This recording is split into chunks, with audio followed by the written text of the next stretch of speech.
Good afternoon, everyone. We'll get started with the 11th meeting of Community and Protective Services Committee. We'll start with a land acknowledgement. The City of London is situated on the traditional lands of the Anishinaabeg, Haudenosaunee, Lenape, and Attawandaron. We honor and respect the history, languages, and culture of the diverse Indigenous people who call this territory home. The City of London is currently home to many First Nation, Métis, and Inuit today. As representatives of the people of the City of London, we are grateful to have the opportunity to work and live in this territory. I am joined in council chambers with all members of the committee, as well as many visiting councilors, too many to name for today. No, I'm joking. I'm sure they'll introduce themselves as they go around today. But nice to see everyone after a bit of a break. I will start with number 1, disclosures of pecuniary interest. Okay, seeing none, we'll move on to items for consent. I am pulling 2.3 as we have a request for delegation. I have not received any other requests to pull items 2.1 through 2.5, but just looking around to see if there's any indication. Okay, seeing none, I'll look for a motion with items 2.1 through 2.3 as well as 2.5. I can get a mover and a seconder.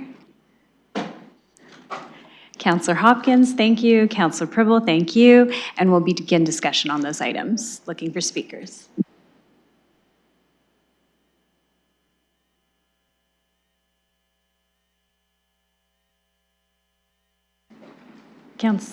I'm looking for speakers on 2.1, 2.2, 2.3, or 2.5.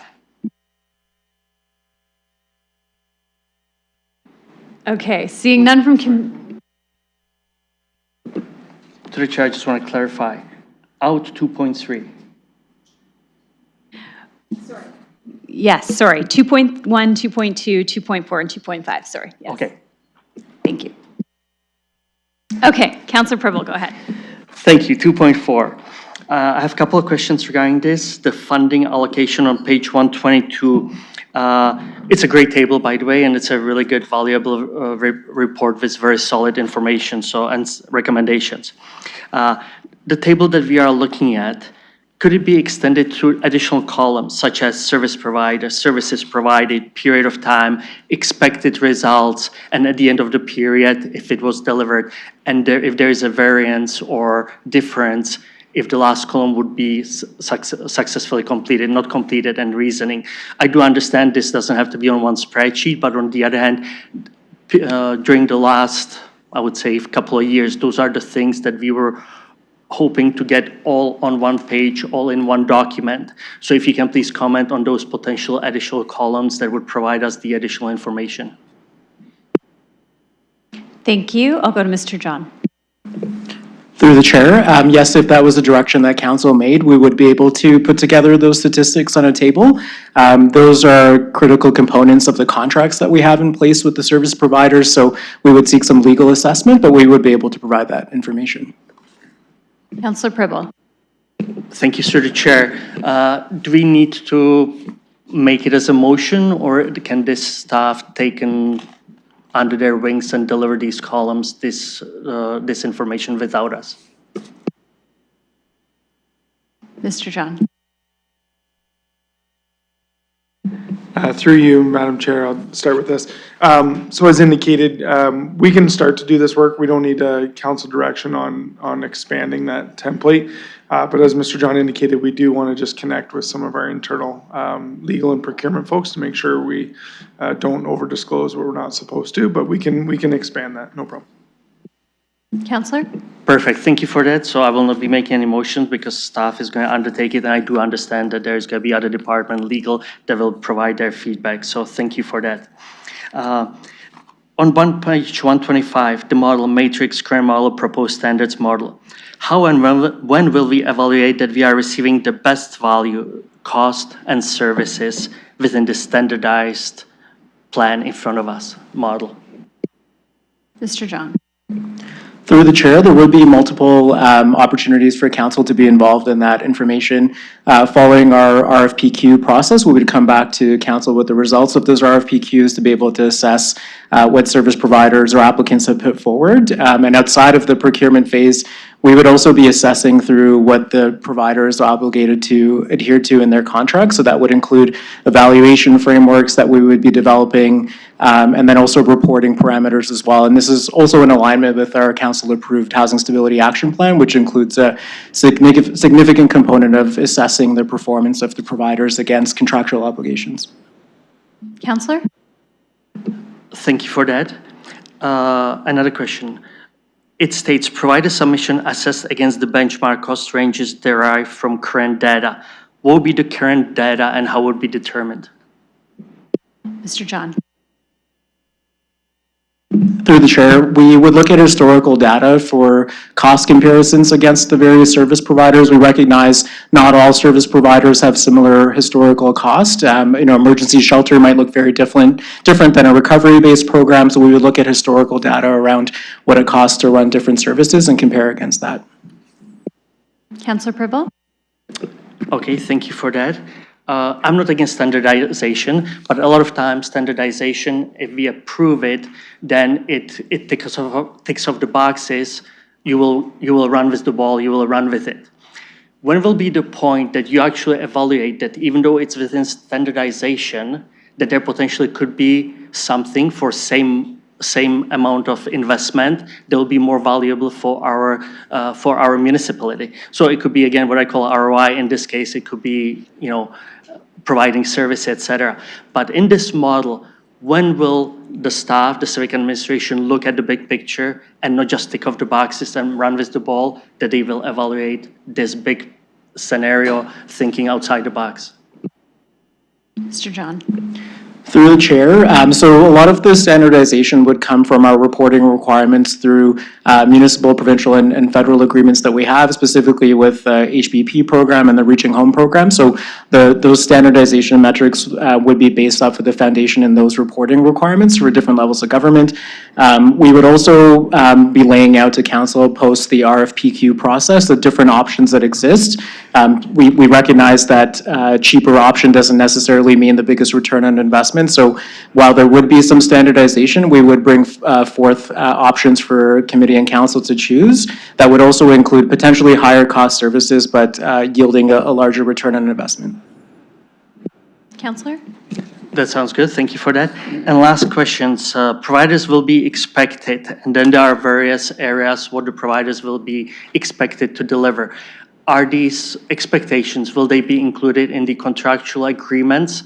And if they will, what will be the process for us to verify that these are delivered, the expectations? Mr. John?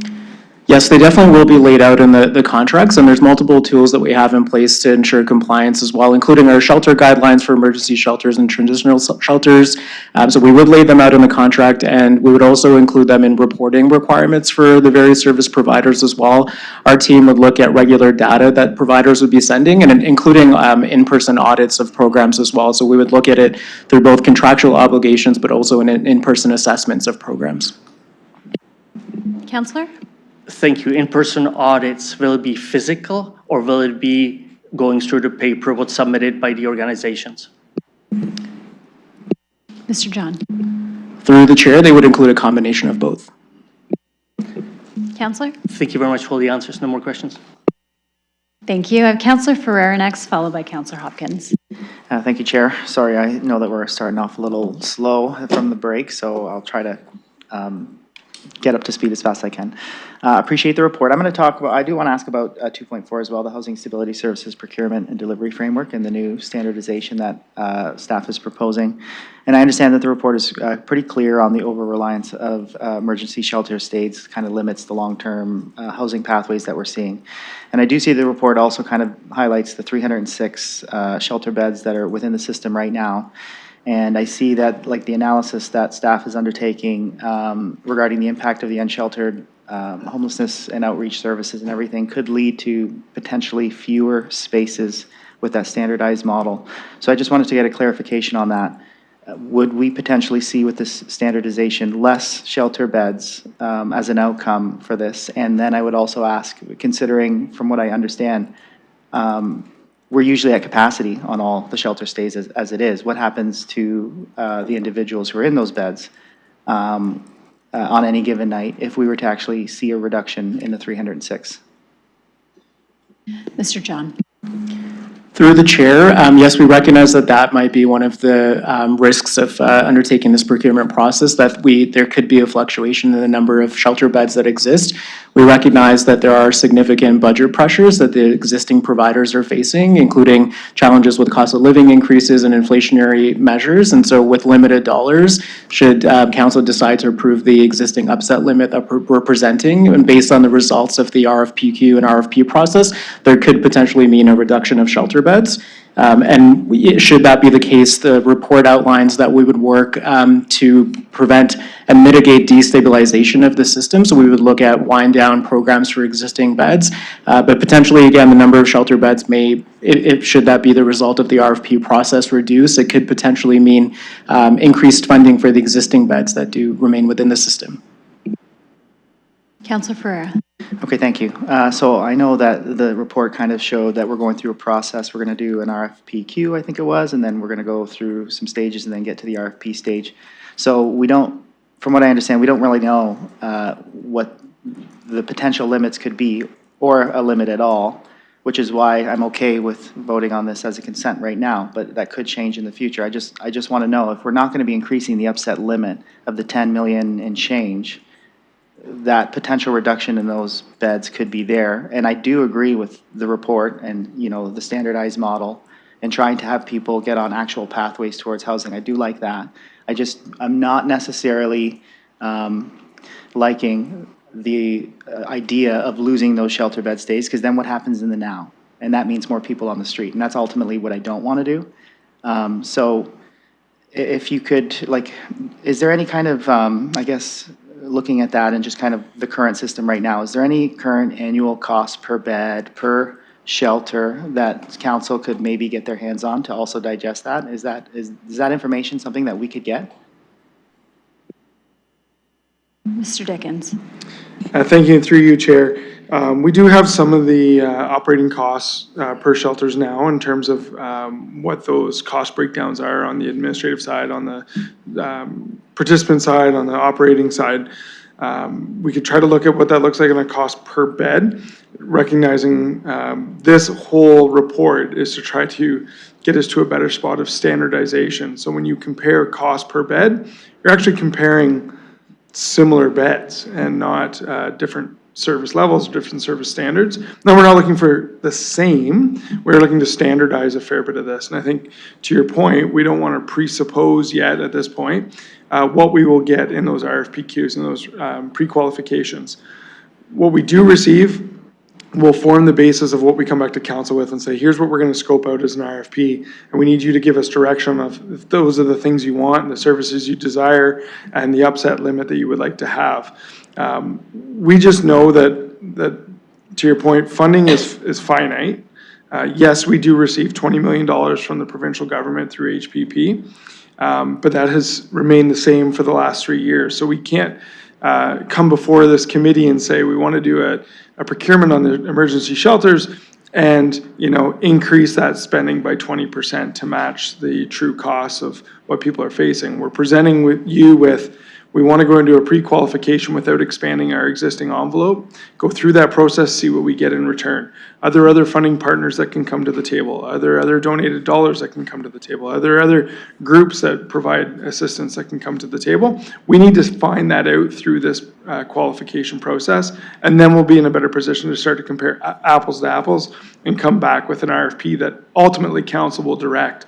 This is what we want to see you go to market and ask for. And that would change the cost per beds as well. Councilor Ferreira. Okay, thank you for that. So like ultimately, I do want to see that. I like the model.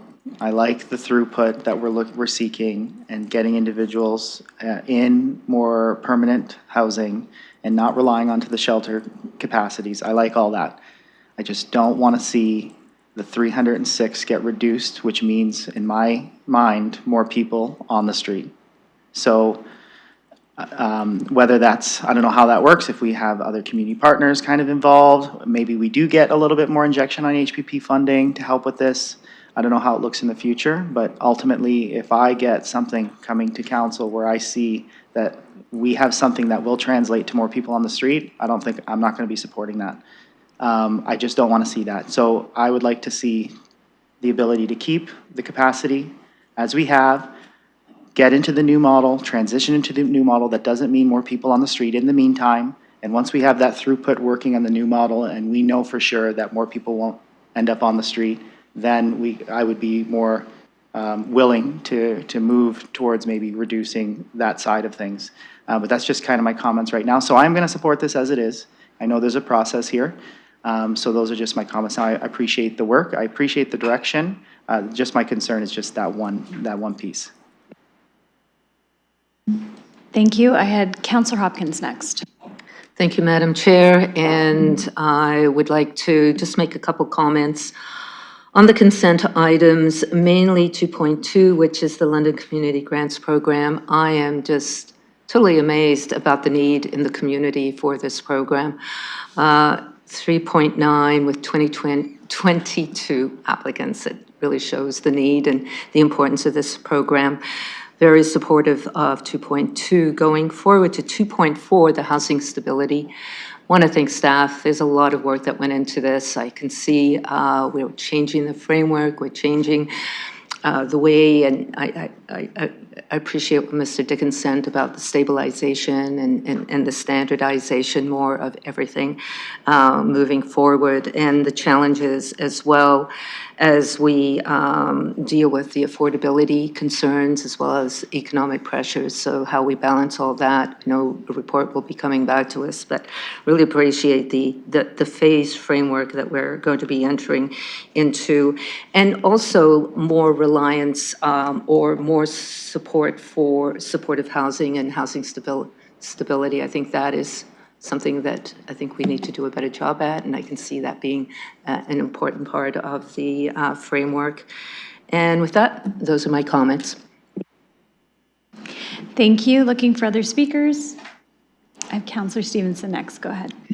Thank you. I had some questions on 2.4. I wondered through you to staff if you could just explain what problem this change is intended to fix, like what's causing this change? Mr. John. Through the chair, we know that there have been historical agreements with existing service providers around how they're funded, and we know that the homelessness landscape has evolved since those historical agreements, and so we are looking at the opportunity to standardize what service provision looks like, and also looking at some of the budget pressures that service providers are facing. Are there more appropriate funding models that we could look at through the procurement process? Councillor? Thank you. And through you, can you just explain why we tried, as far as I understand, a few years ago doing RFTs, that didn't work. So now we're talking about negotiated RFPs. Can you explain a little bit of what that's going to look like?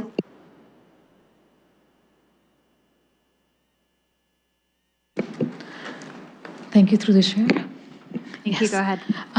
This procurement model will be first the pre-qualifications and then moving to outcome-based RFPs. Could be negotiated RFPs, could be traditional RFPs, could be outcome-based, depending on what service levels and performance we are trying to achieve. The pre-qualification will form the basis and foundation for the RFPs. Councillor? Thank you. And through you, could we just get an explanation about how we've currently been operating the last couple of years in terms of contracts going out? What process were we using? And I just want to compare and contrast what we've been doing this term of council compared to what's coming forward. Mr. Dickens? Thank you, and through you, Chair. It's similar to what council's received in terms of some of the Schedule Bs that we have in place for shelter providers. So we have gone through, as you're right, in the past, tried to do some procurement on this file. Ended up being taking a different path in terms of the negotiation process based on the results. But what we have in place now are contractual agreements, we have our Schedule Bs, which are what the functions that organizations are to adhere to and provide. We have our monthly reporting in from all the shelter providers. We have a team that manages the contracts, payments flow and installments. There's a shelter providers that connect to look at emerging issues and pressures. We have our compliance reports where the shelters submit on a quarterly basis their performance, their funding. We review critical incidents. This is what we're looking to do now is start to modernize and update that shelter landscape. So making sure that we start to standardize some of the tools, some of the tracking, introduce some new accountabilities, and really try to be responsive to where the shift in population is going, but also where the shift in expectations is going around reporting, transparency, and making sure that we can start to establish a bit of a better baseline on how we're treating emergency shelters. So ideally, every dollar we're spending on emergency shelters is not money we're spending on the outcome piece. And we know that's very important. It's always been important. So what we're trying to do is find a better path forward without blowing the bank on new resources to try and get better outcomes with our shelter providers so that we can put a focus on standardizing the way the care looks, standardizing some of the service provisions, and put that emphasis back on more flow through and getting away from some of the long-standing challenges that our partners have been dealing with. Councillor Stevenson. Thank you. Well, that leads right into what are those long-standing challenges? Can you explain what those are? Mr. Dickens. Thank you, through you, Chair. We won't be able to address all of them in this procurement without adding any new dollars. Like, we should be really clear. I think we all understand that. But shelters have long filled this gallery and talked about the challenges they face. It's a workforce that is trying to make ends meet, often working multiple jobs. They're seeing some really significant and tragic circumstances walk through their door.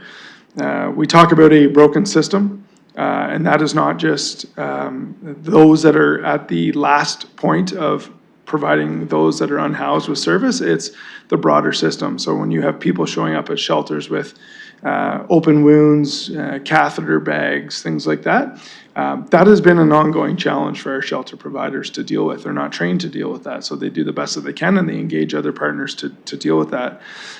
So yes, it's been a chronically underfunded system.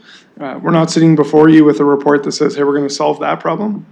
But the ongoing challenges have been an aging population, multi-morbidity issues, rise over the last couple of years of acquired brain injury, some very complex clientele. And as we in London and as others across this country have started to see, despite every effort, the number of people experiencing homelessness never stays stagnant. It's a problem that continues to grow. It's like equating it to if we add more lanes of roadway, we're going to have less traffic, but those lanes fill up with more traffic. And so what we're trying to do here is get our system into a spot where we can be really clear about what are we doing with the interventions? How targeted are they? What is the purpose? What is the intent? And then let's track it, measure it. Let's work with our partners on how fast and how purposeful can we build new housing opportunity so we can create some better movement through the system. Councillor Stevenson. Thank you. I appreciate that. And I guess my question is what's coming forward to us is a procurement framework. So how is this new framework going to address the problems that you just indicated? Mr. Dickens. Thank you, through you, Chair. So this is what we're trying to propose, is we want to go and do a request for pre-qualifications, set out some new parameters, some new standards, see how the market responds. And the market is the vendors, the providers. So we want to, I feel like I'm jumping the shark a little bit to tell you what the answer is when we haven't asked the questions yet. So we need to go to the providers. We want to pre-qualify based on a new set of standards. We want to see what we get back. We want to evaluate that, engage with those that submit and respond to that process, form the basis of an RFP and bring that back to you, and council ultimately says, yes, this is what I want, or no, I want to see something else because we want this in our community. So we're going to go do the legwork. We're going to pre-qualify, see what's out there, introduce some new standards, new process, and then come back to you, and ultimately council decides what goes in that RFP. I don't know if Mr. John has anything he wants to add? No. Counselor Stevenson? Thank you. Can you share with us, or is there somewhere where we can see what these new parameters and standards are going to be?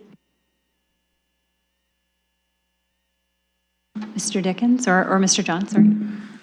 Through the chair, that process would be underway, but dependent on council's direction and through this report. We've laid out some of the high-level parameters of what we'd be looking for, and then we would bring it forward to council during the RFP process to be able to weigh in on some of those considerations. But we would be looking for compliance with Reaching Home and HBP guidelines. We'd be looking for compliance with shelter guidelines, and then also various service metrics around data that we have in our HIFIS system and management with case plans.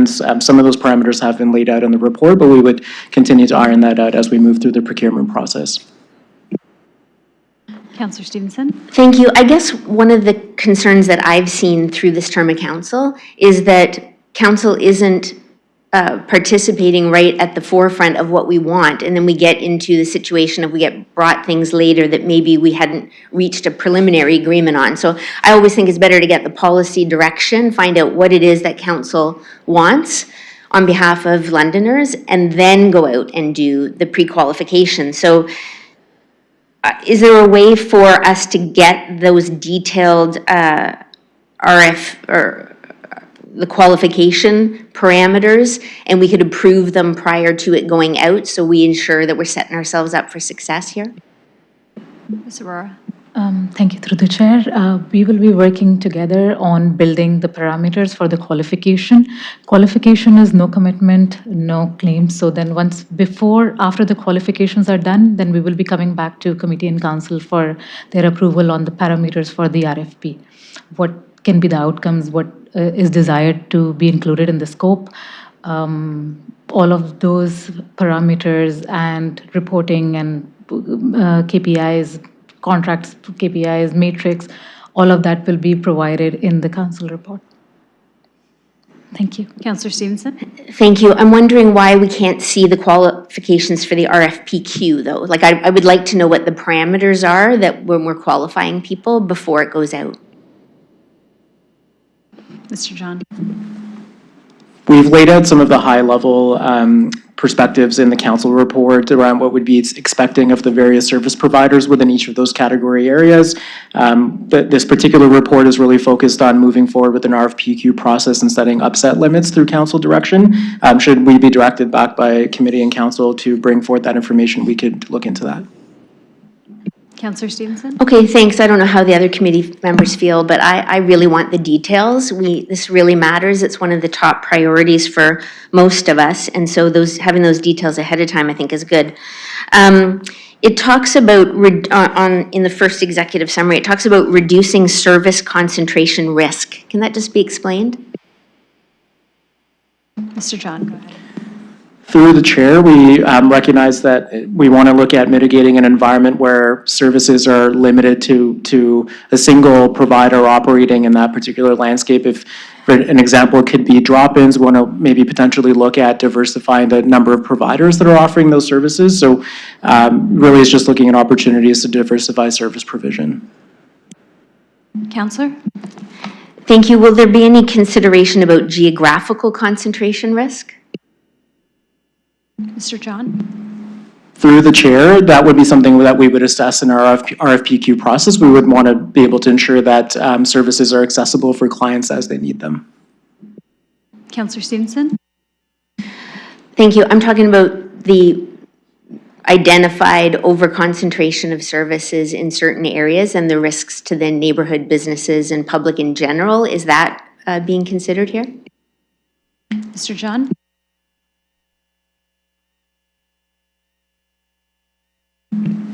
Through the chair, one of the requirements in the RFPQ process, although we haven't officially confirmed those parameters, could potentially be ensuring that capital provisions are available through those providers. So we wouldn't be looking to fund capital spaces, and so providers may have to have access to a resource already, and so that potentially could impact where services are available. We wouldn't be able to really control on any capital requirements for this particular procurement report. At least that's not what we're bringing forward. But it is something that we can consider to some extent outside of any capital requirements that may be needed from the providers. Councillor Stevenson. Thanks. So just for clarity, like can consider, but it was number 69 in the core area action plan identified 7 years ago. We've been talking about this quite a bit. Is it being considered, or is it just a could be considered? Mr. Dickens. Thank you, and through you, Chair, I'll try to be helpful to the councillor. We as a municipal body would look to see where the respondents, who the respondents are. I mean, it's a fairly select group of people unless new providers emerge, or unless the existing providers have a new space. We wouldn't have the authority to say that thou shalt move and acquire a new space. So as the previous answer stated, if we receive submissions that require small capital to relocate, we can consider that as part of this review and evaluation. We wouldn't look to say we only want providers that are in very specific locations and then be in front of council saying we've got tens of millions of dollars in capital required for organizations to purchase their own assets and their own properties. So folks are in their lease agreements or they own their own entities, and as long as they're zoned accordingly, we wouldn't have the authority to require them to move through this procurement process. Councillor. Thank you. We wouldn't have the ability to make them move, but we do get to decide where we're going to fund services, correct? Mr. Dickens. Through the chair, that is exactly what city staff have been saying, is that council will have final say and direction on what it is you want procured. Councillor Stevenson. Can I just check my time? You have about 1:50 left. Okay, thanks. On page 33, it talks about financial impacts. It says reconfiguration of existing funding, alignment with system priorities and outcomes. So again, I'm just looking to anticipate here, what kind of system priorities and outcomes are shifting such that we see a reconfiguration of the existing funding, given that we've had this long-standing shelter system in place and we've been encouraged to keep that going while we do this transformation. Mr. John, go ahead. Through the chair, it's a combination of reconfiguring and standardizing. We've brought forward an upset limit for council to provide direction on. Should committee and council take the direction to maybe reduce funding for some of the other service areas and reprioritize a certain area, that's an option that can be brought forward. But specifically, we're really focusing on maintaining the existing funding for emergency shelters, however, standardizing what those services may look like. So it can be a combination of recalibrating the number of service levels that we have within each of the areas as well, so or readjusting what those upset limits look like, but that could be a direction for council to provide.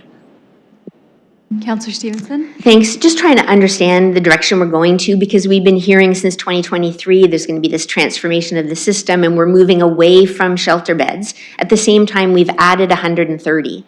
So I'm just wondering now, and now this report is predicting a reduction in shelter beds. So I'm just trying to get clarity on which direction that we're going, and do we see us continuing with the 130 but reducing the 306, and we're still going to be increase in shelter beds at the end of this process from where we started, even though we said we were looking to move away from that? Mr. Dickens. Thank you, and through you, Chair. Yeah, I mean, the big picture goal here is to try and reduce reliance on emergency shelters. Because that means people are housed with supports or stably housed on their own. However, we also know that as we face an influx of folks experiencing homelessness on a regular basis, there's still an inherent reliance on shelters. So this report here is signaling to you, it is possible that through the submission process, through this procurement process, we may see organizations indicate they have to reduce their number of beds. We don't know that to be fact. We're signaling it to you now to be very transparent. When you add no new money and there's a growing pressure for organizations to provide services, the risk is, in order to meet those pressures, some organizations may have to reduce their service levels. So all we wanted to do was flag that for council. Let's everybody in the public be aware. We're adding no new money. We're expecting greater things. We want to move the system forward. We want it to be modernized, standardized, and we want to make sure we get better outcomes and return on our investments. That could result in service level reductions or changes in service providers. The ultimate goal has remained unchanged. We need to meet the needs of those in our community that have nowhere to live. And we've done that in many different ways through rent supplement programs, housing first programs, housing support programs, highly supportive housing, hubs, and of course, emergency shelters. So through this process, we don't want to destabilize the entire system and throw the kitchen sink out the window. We are trying to get the best return on our investment and, most importantly, deliver the best possible service for those in our community that absolutely need it. And if we see a reduction in beds and we get better or different service and more people flow through shelters at a different pace, then we may end up still serving as many, if not more people, even though we have fewer beds. Councillor Stevenson. Okay, thanks. We talk about stagnant funds, but the HPP went up 63% and the shelter contracts went up 40% with no increase in beds. Are we hearing that the costs have gone up again such that 30 seconds. Mr. Dickens. Through you, Chair, we need to do this pre-qualification process, working within the upset limit that council sets for us to understand where the costs have gone. Has there been funding pressures? Absolutely. Have we heard from a workforce that requires significant supports? Without a doubt.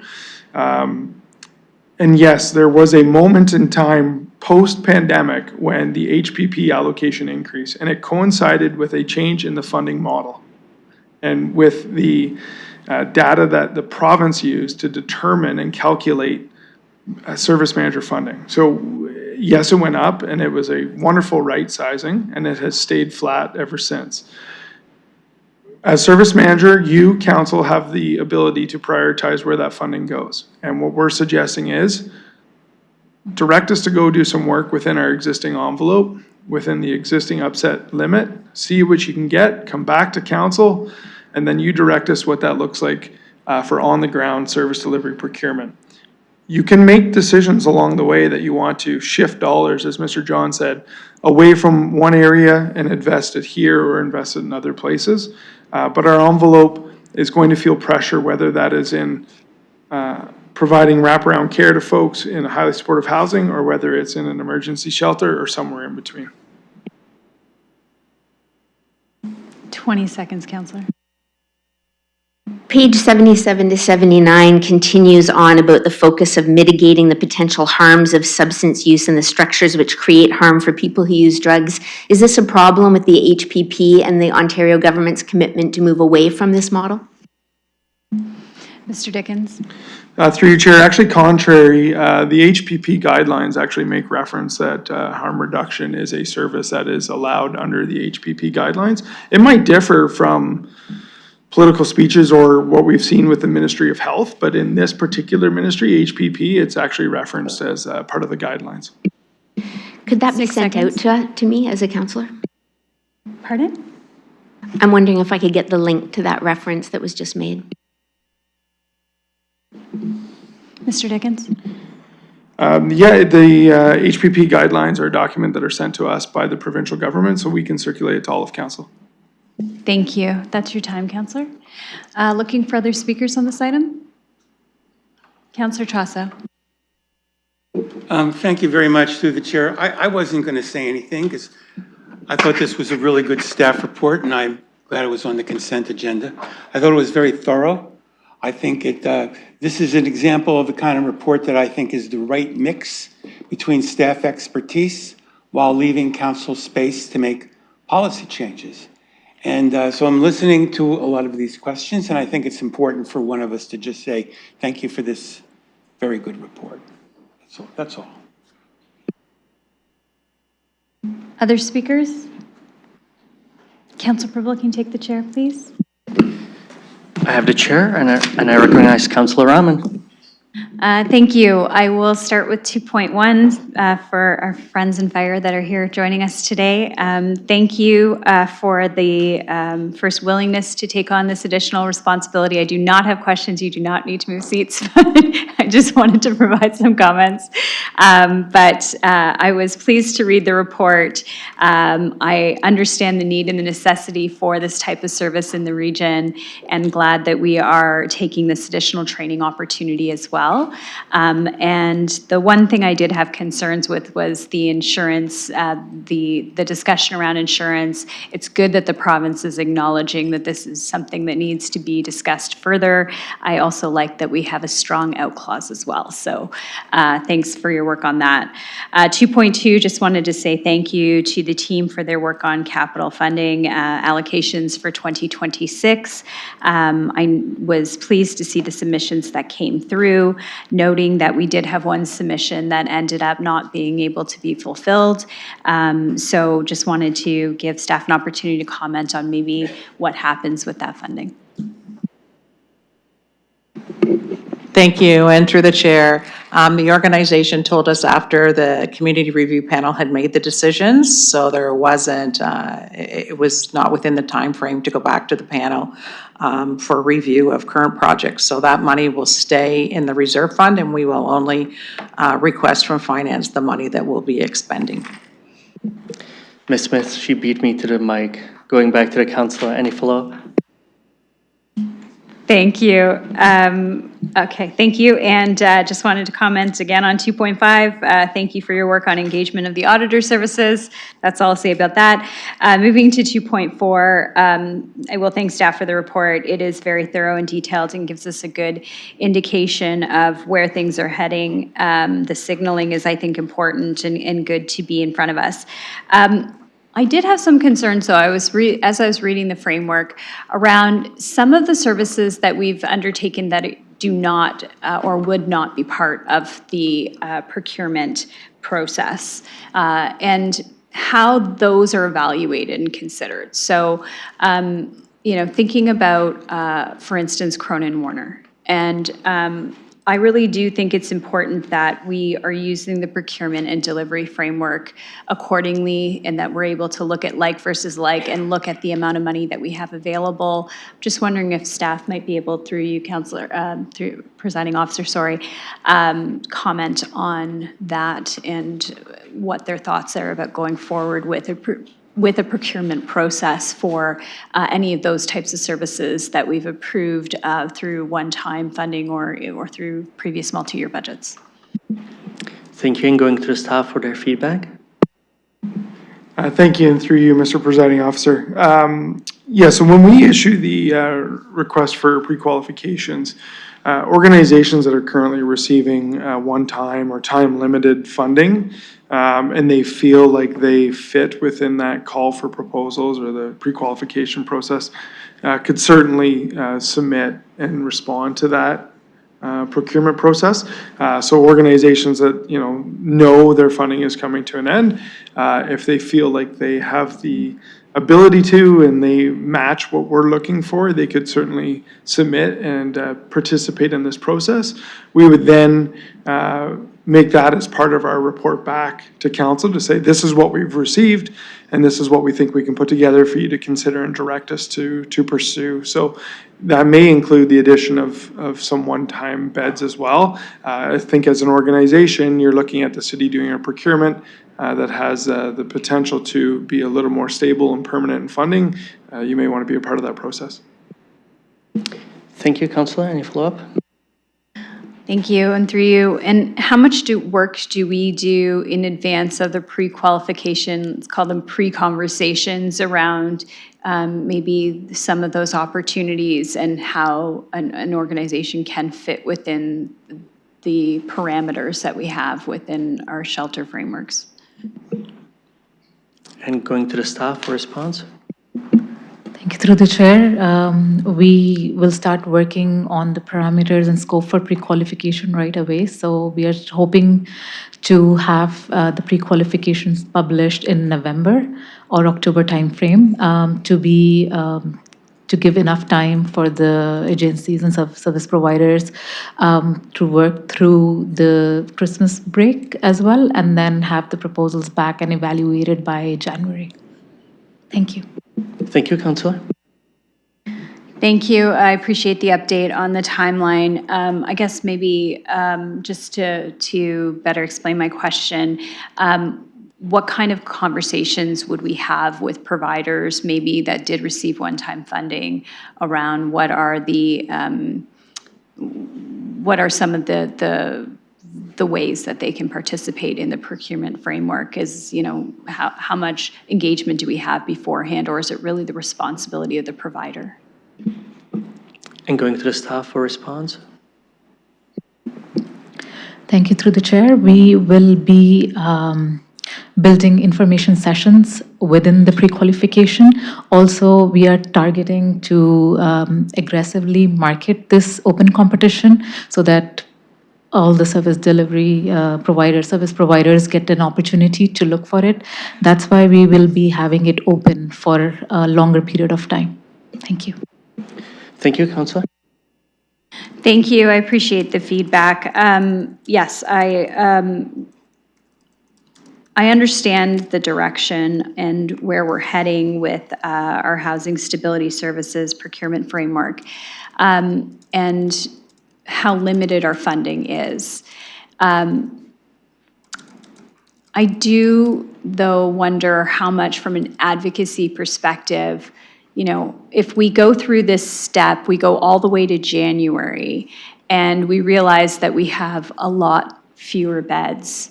We're already through a lot of the process, and now if we needed to do more advocacy to other levels of government for support for additional beds, I don't know if that's something that can be done easily by all service providers, or if they'll be kind of at the point where they think this is already what they're getting and this is it. So I'm just wondering how much flexibility is in the process as well for additional funding if it became available. And going to the staff for their feedback, Mr. Dickens. Thank you, and through you. So we've received our HPP allocation, so we know what that's going to look like. But what we would envision is that based on what we receive through this process, is presenting council the option to look at, as we mentioned earlier, shifting the funding to a certain area, or the council will need to make also decisions on what they would like to see as far as municipal investments go. So it's usually the federal funding is very time limited. There's some exceptions to that, of course. The provincial one is more predictable. It, however, is we know what that amount is. We have contracts in place with current shelter providers through 2028. So when this procurement process unfolds and when it wraps up, we hope to be in line, or we will be in line with that 2028 and probably ahead of schedule from when those contracts expire. So for those that are current providers, they are under contract till 2028, so they have a known entity in that regard. Thank you, Councillor. Thank you. That's all my question. And I just want to add to the other one. That was kind of one of my questions, and I did from Mr. John. I received a good answer, a positive one for me, because again, if we go ahead with the standardization, which does certainly bring positives, no doubt, but on the other hand, things change, the priorities change, and there could be additional agencies, community organizations that will deliver for potentially same amounts or lesser amounts, some other initiative that would be beneficial to our community.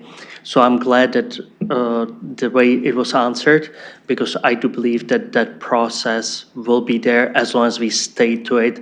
And as I said, not just we approve standardized and we'll always go by that. We look at the big picture outside the box and don't lose it. And it's an actual issue for many well-run corporations in the world, that really is. So we don't we keep the focus on thinking outside the box and progressive ideas.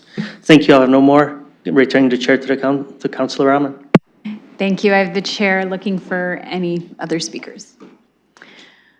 Okay, seeing none online, seeing none in chambers, we will open the vote on this item.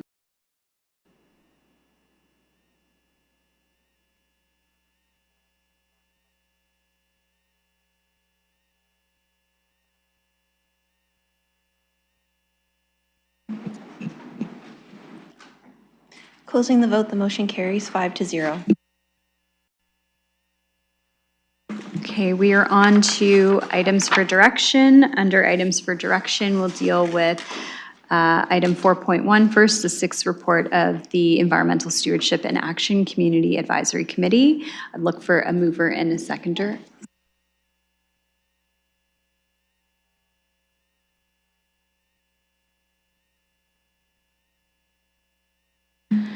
So I'm looking for a mover and seconder. There's requests within the motion that you can see. So I'm looking, you're moving the requests as well? Okay, I'll go to Councilor Ferreira as a mover, looking for a seconder. Councilor Trosso. Any discussion on this item? Councilor Hopkins. Other than to thank the committee members for the work that they do on this. It's quite an active advisory group, so thanks. Thank you. Any other speakers? Okay, seeing none, we will open the vote on this item.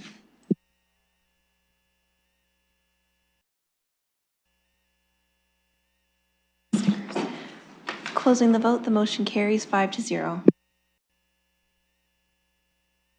Okay, that takes us to item 4.2, sorry. The letter from Councilor Pelosa, the amendments to business licensing bylaw to regulate driving school instruction. And I know there's a mover and a seconder in Councilor Ferreira and a seconder in Councilor Pribble, I believe. Yes, okay.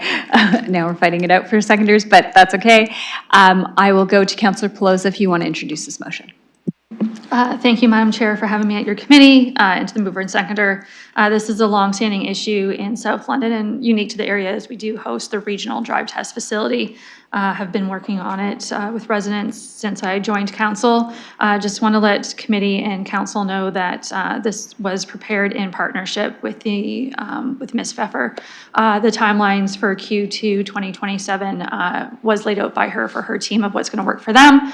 It's been clerked, so not making a surprise in here. It's looking for a report back that's going to look what we can do underneath our business and licensing bylaw to regulate a few of the driver's education instruction vehicles. It does not pertain to the ministry as they do their own thing, and it's public streets, so we cannot affect parents. It really is just looking at the traffic and some of the concerns there. Want to thank residents who we're happy to be engaged on this. There's a petition. I dropped off the original to the clerk, so that's in her possession with almost 90 signatures. And you'd see around 13 more letters on the agenda. So just on behalf of residents, they're looking forward to the process with staff of what staff's going to come back and report back with in next year. So thank you. Thank you. Any other speakers on this item? Councilor Ferreira. Thank you. Thank you to Councilor Pelosa for the work. I know that you've been working on this for a while and you went pretty in depth with it. And I do understand that Ward 12 has a high concentration of driving vehicles through the residential areas. I was one of them way back in the day. So I didn't drive on any lawns or anything like that. I didn't have those issues. But I know that I can speak for myself, but there's others, you know, with a little bit less experience maybe that could have that. And I understand that the voluntary measures may not have had impact. So I'm fully supportive of this. I appreciate the work. Thank you to Ms. Pfeffer for your work as well. And I'll be supporting this, so thanks. Thank you. Any other speakers on this item? Okay, oh, Councilor Pelosa, go ahead. Sorry, Madam Chair, just making sure that the clerk has the correct one with the full list of, yep, okay, we're good. Thank you. Okay, thank you. So we've got the correct motion loaded. We've included all the letters that were also submitted with the agenda. Councillor Ferreira, it wasn't that long ago that you were doing your driver's test, just saying. Okay. I mean, comparatively, just saying. Okay, thank you. With that, we will open the vote on this item.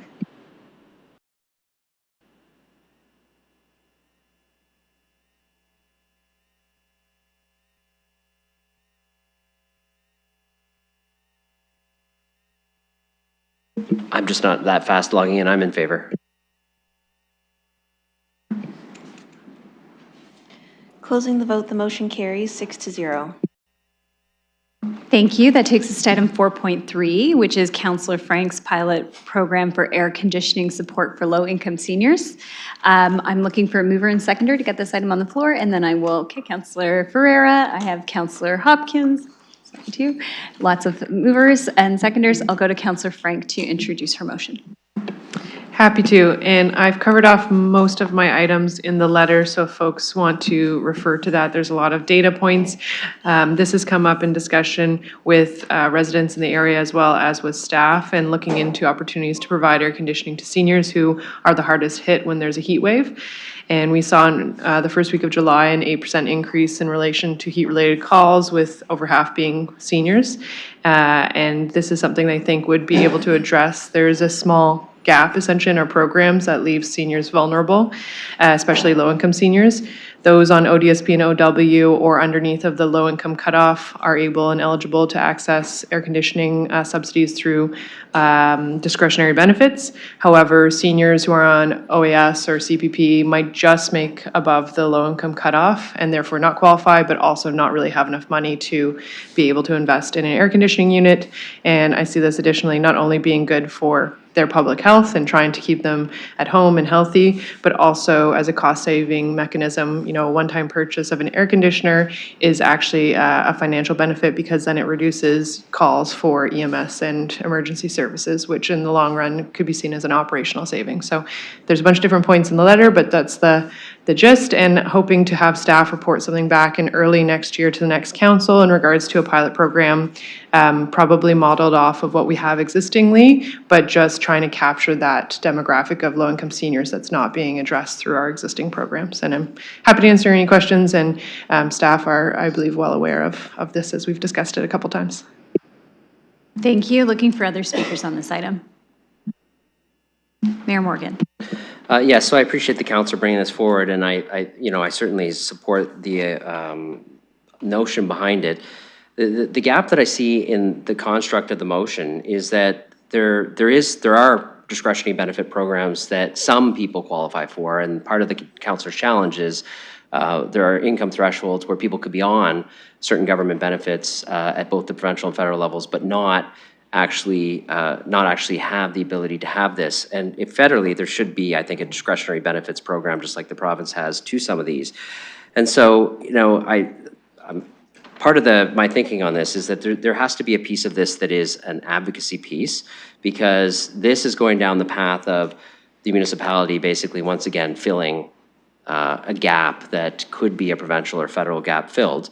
And so I think that there's a possibility here that we could at the same time, or even as part of this, or even potentially refer this to the advocacy piece with the FCM to even advocate to the federal government for federal discretionary benefits programs similar to what exists for ODSP and OW for seniors who actually are receiving, GIS or OAS at the federal level, and assist with the costs associated with climate change initiatives such as air conditioning, because again, you're not asking for anything different than what exists under a certain provincial discretionary benefits program, but you're not, but it's basically the income thresholds as I hear, and basically an ask of the municipality to fill that gap on behalf of the residents. I would much rather us see, or at least in part associated with this, see an advocacy piece to say, this is not something that municipalities should be taking on and paying for. You should expand the benefit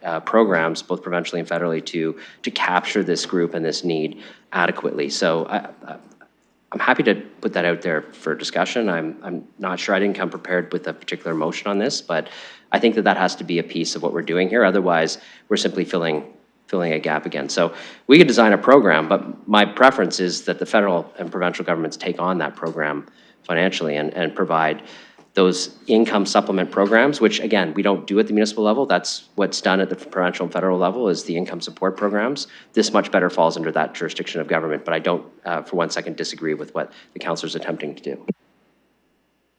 Thank you. Mayor Morgan, are you proposing an amendment to what's on the floor? Well, I could, I just didn't bring any language, so I hate when people do that. So that's, I just need a moment to pull that together. Okay, thank you. I would second that addition to the motion. It probably has to be like a part B or something to the motion, just looking at the way it's constructed right now.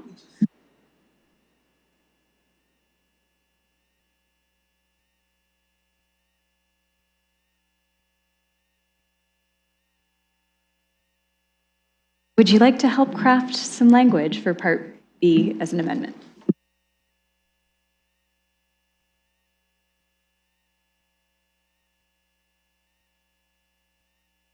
Behind the scenes magic. Hold on a moment.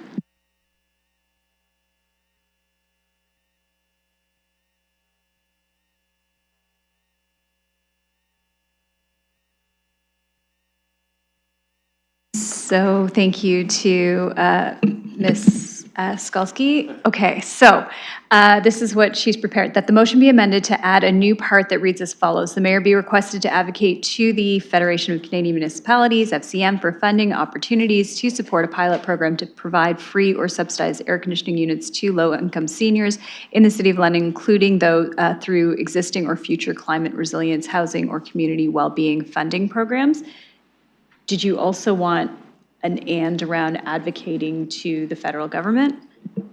Yes, so, but I guess the piece missing here is the recognition that there is already a discretionary benefits program. It's just not capturing everybody who's on income support benefits, right? It's capturing a portion of them, but not all of them. So really, it's not a general expansion to the general population. It's an expansion to the other people on income support benefits who simply don't qualify. And it's really, I think, if Councillor Frank actually said the programs at the start, it's the it's Ontario Works but not ODSP. Is that the, and then I don't know if you can, if Frank, Councillor Frank can add the two programs that the expansion, if it applied to that, would cover her concern. Councillor Frank, do you have any wording on the amendment? Sure, I reference, so ODSP and OW already receive it. I think I referenced OAS and CPP, yeah. Okay, just one moment.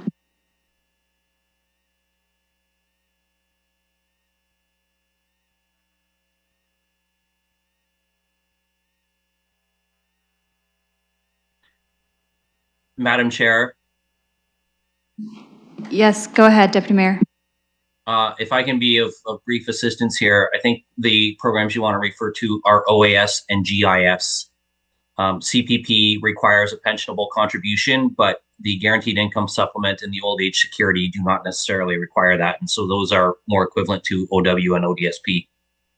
Thank you. Putting that federal constituency work experience to use. Thank you.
Okay, we've updated the language in the system. If you could take a look at it.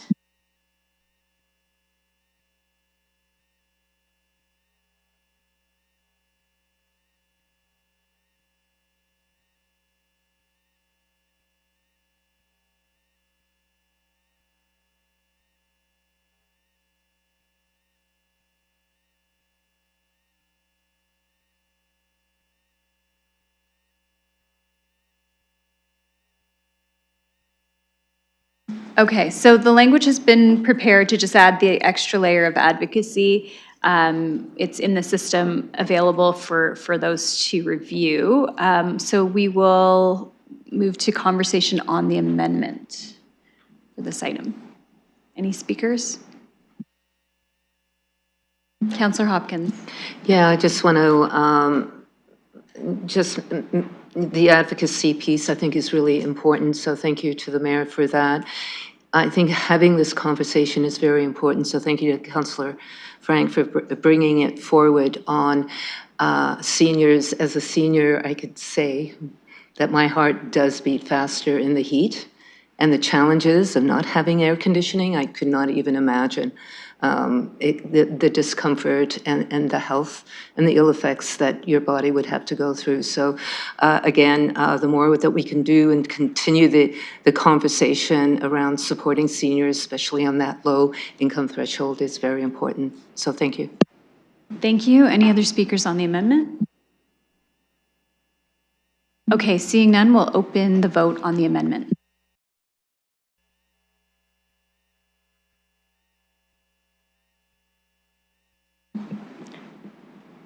Closing the vote, the motion carries 6-0.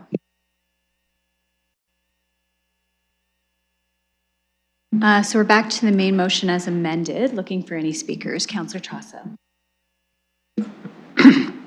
Well, I'm certainly through the chair in favor of the motion, and the amendment's fine. Yes, let's go to the federal government and do advocacy, because people in London are suffering under sweltering conditions, most of whom I presume are living in units that are owned or managed by the City of London. So I guess my question is, why don't we, I guess this is to code enforcement. Is living in a unit with a proper temperature control considered part of the basic package of habitable premises that all tenants are entitled to? Ms. Pfeffer? Through the chair. So we do have minimum heat requirements at certain times of the year that address essentially very cold temperatures. You may recall last year we did a review in terms of maximum heat and requiring air conditioning units to be installed. The concern with that, of course, is it was a very difficult program to implement. Recently, the provincial government has come forward with legislation in the Residential Tenancies Act to allow for any tenant to install their own air conditioning unit, but that wouldn't be something that our team would be responsible for enforcing, and there are certain requirements with that program as well that would have to be addressed through the LTB. Councillor Chassa. Thank you. Putting aside lobbying to the federal government and going to the LTB, does a municipality, such as the City of London, have the authority to include in our bylaw certain standards with respect to the temperature in rental units that are owned, managed, or operated by the City of London or LMCH? Ms. Pfeffer.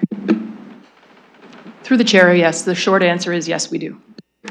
Then, thank you. Through the chair, my follow-up question is, as much as it's great to lobby the federal government, why don't we just do that?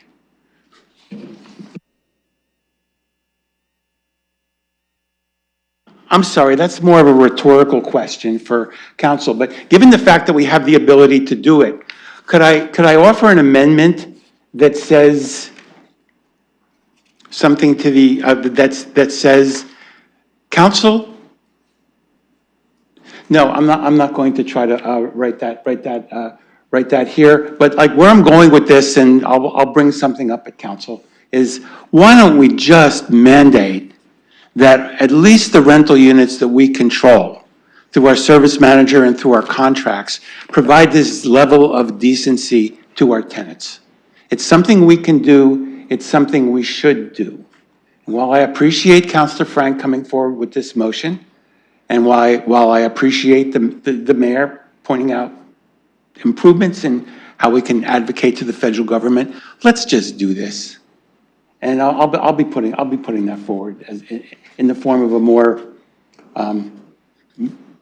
coherent amendment that I'm not going to try to write on the fly. But thank you very much. We need to give our tenants some relief from the heat. Thank you. Councillor Ferrer next.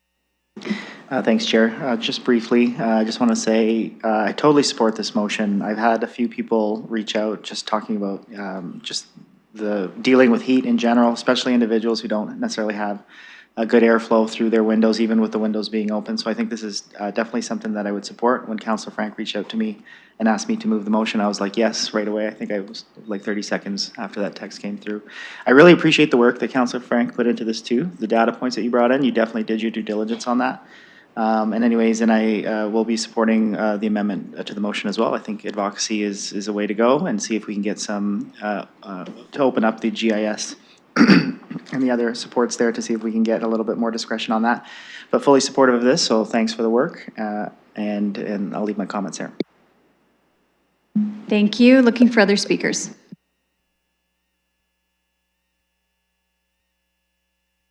Okay, seeing none online, seeing none in chambers, we will open the vote on the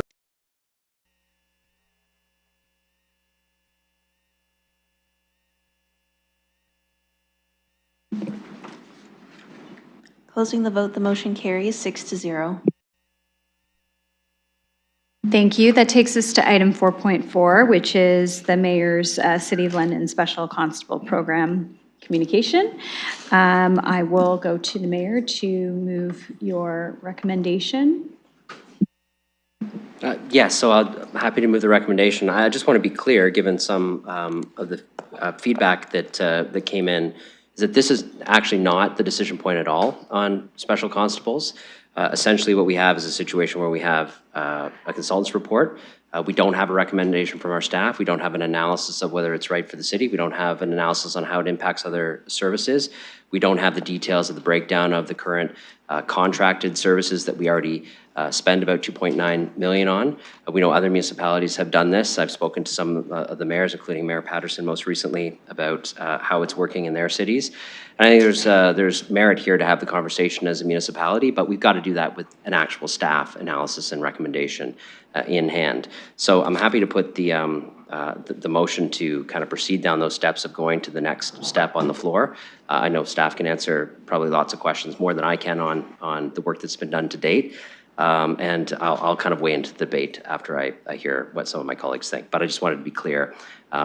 We're not spending any money yet. We're not doing it yet. We're just going to get the analysis from staff about how to work. And I think the discussion today and the feedback given will help shape what that looks like. It need not be exactly as articulated in the consultant's report. It could be a London version of the analysis that was done, but that provides the basis for some of the research our staff have already done on it. And given we've already done the research, I think it's incumbent upon us to have a decision. I'll say a number of members of council who were interviewed in the process of the consultant's report reached out to me and said, are we doing this or not? And we're not going to do it if we don't actually have a discussion about it. So this is moving the step forward to have this initial discussion and see if we want to go to the next step. But the actual decision is at that point, not now. Thank you. So I have a motion on the floor, looking for a seconder. I have Councillor Pribble as seconder. We'll begin discussion on this item. Mayor Morgan, did you have more to add to that, or? Well, sure, I'll add a little bit, but I'm going to reserve some time because I don't know how colleagues feel about this, is I guess one of the pieces to realize is that we're spending about 2.9 million on contracted services because we have municipal facilities that we're responsible for. And the way we do that is we hire someone and we put them at the facility. There's other models out there where it's with special constables, you can rotate, you can do patrols, you can go and cover multiple services. We have municipalities like Kingston putting special constables on transit. We have Toronto doing transit. There's multiple ways that we could approach this, but there's no discussion that we've had yet. And so I'm supportive of getting some information about our staff about what the needs are, what the potential savings would be as well. I know that we have a lot of on-demand services that we contract, whether that's police paid duty time, in some cases to do things that special constables could be doing instead of adding that to the budget. And there's other on-demand contractual services that we're providing that if we had people with the legislative authority, that could actually be done by municipal employees. So these are, and also I'll say, these are not policing matters. These are municipal enforcement and security matters that would be dealt with. The other piece of this to be aware of is the province has recently moved to start expanding the ability and legislative powers of special constables, particularly in Toronto, particularly related to transit. If we move to this in the future, we would be positioned to potentially take advantage of any expansion of authority that special constables have beyond bylaw officers. But it's kind of I guess, a tier between a bylaw officer and a police officer out there. So there's multiple ways that we could use that. I don't know what those are yet, because that's the function of what the staff report and the report back would be, is what would make sense for London, if anything? What would the cost be? How would it impact other services? Thank you. And I will note, we did have a delegation request, but the delegation request is submitting a letter instead. Okay. So looking for other speakers on this item. Councillor Ferreira. Thank you, Chair. Thanks for the mayor for bringing this forward. So this is something that I've discussed with staff as well. And I guess some of the first questions, like there's a lot of discussion here about, why can't the police do this role? And I guess the first question I'd like to ask is there a distinction between what the special constables would be doing and the police would be doing? Are the police able to do these roles, or what is, I guess, the efficiency that we would find, or the feasibility we would find if we use the special constables rather than the police? Mr. Lassiter, go ahead. Through the chair. Yes, so there are distinctions between what special constables can do and what police can do, and what police are responsible for doing, and those are clearly defined through legislation. So if you look at the commissioning of this study, a lot of this related to similar to what we see with Western University, for example. They have about 30,000 students that go through their facilities. They utilize special constables for security on their facilities as it relates to their properties and so forth. So the legislation requires approvals through the Solicitor General's office, the Ministry of the Solicitor General, and obviously through local police board. So that is the purpose of bringing back a report, is exactly how it would operate and what advantages it would provide to the City of London. This was a first step just in exploring what other models are out there, what are other possibilities for providing safety and security both for our staff and the community. Councillor Ferreira. Okay, thank you for that. I guess like with some of the instances in my ward, and we've had this discussion, there's like instances of petty crime or maybe vandalism or something like that. And I have reached out to the police, and yeah, they've been helpful. But at the same time, the preventative side of things is kind of really what I think would help us a lot.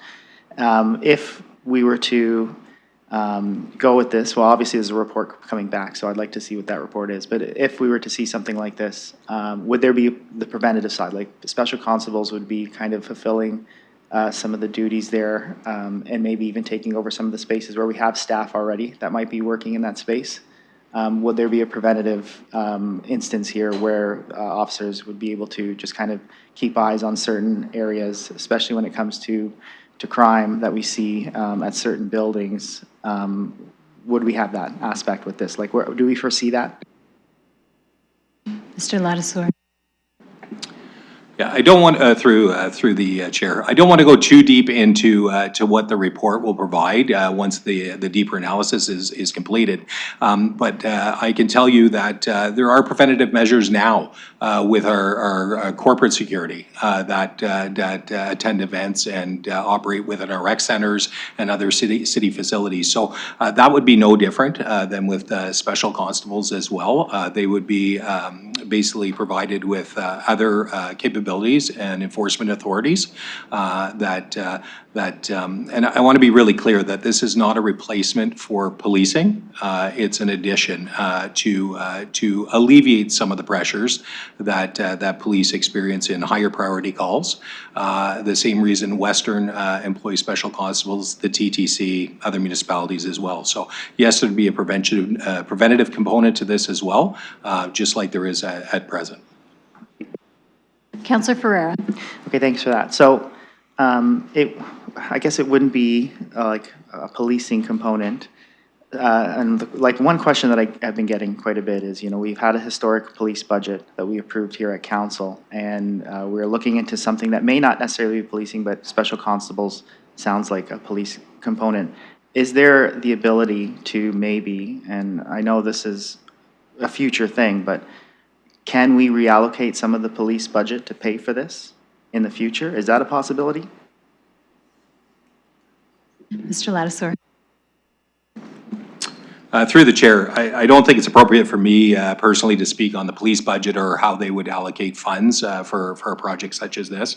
What I can say is that for lower threshold incidents, things like trespassing on city properties and things like that, it would provide the enforcement ability for special constables. And I think it's easy to mistake in the name when we say special constables versus police, but there is a very clear definitive distinction from the two.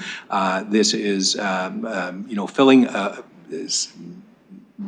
mainly a gap between what your traditional security would provide versus a high priority police call, for example. Councillor Ferreira. Okay, thank you. I can attest to that gap in our experience and in our work.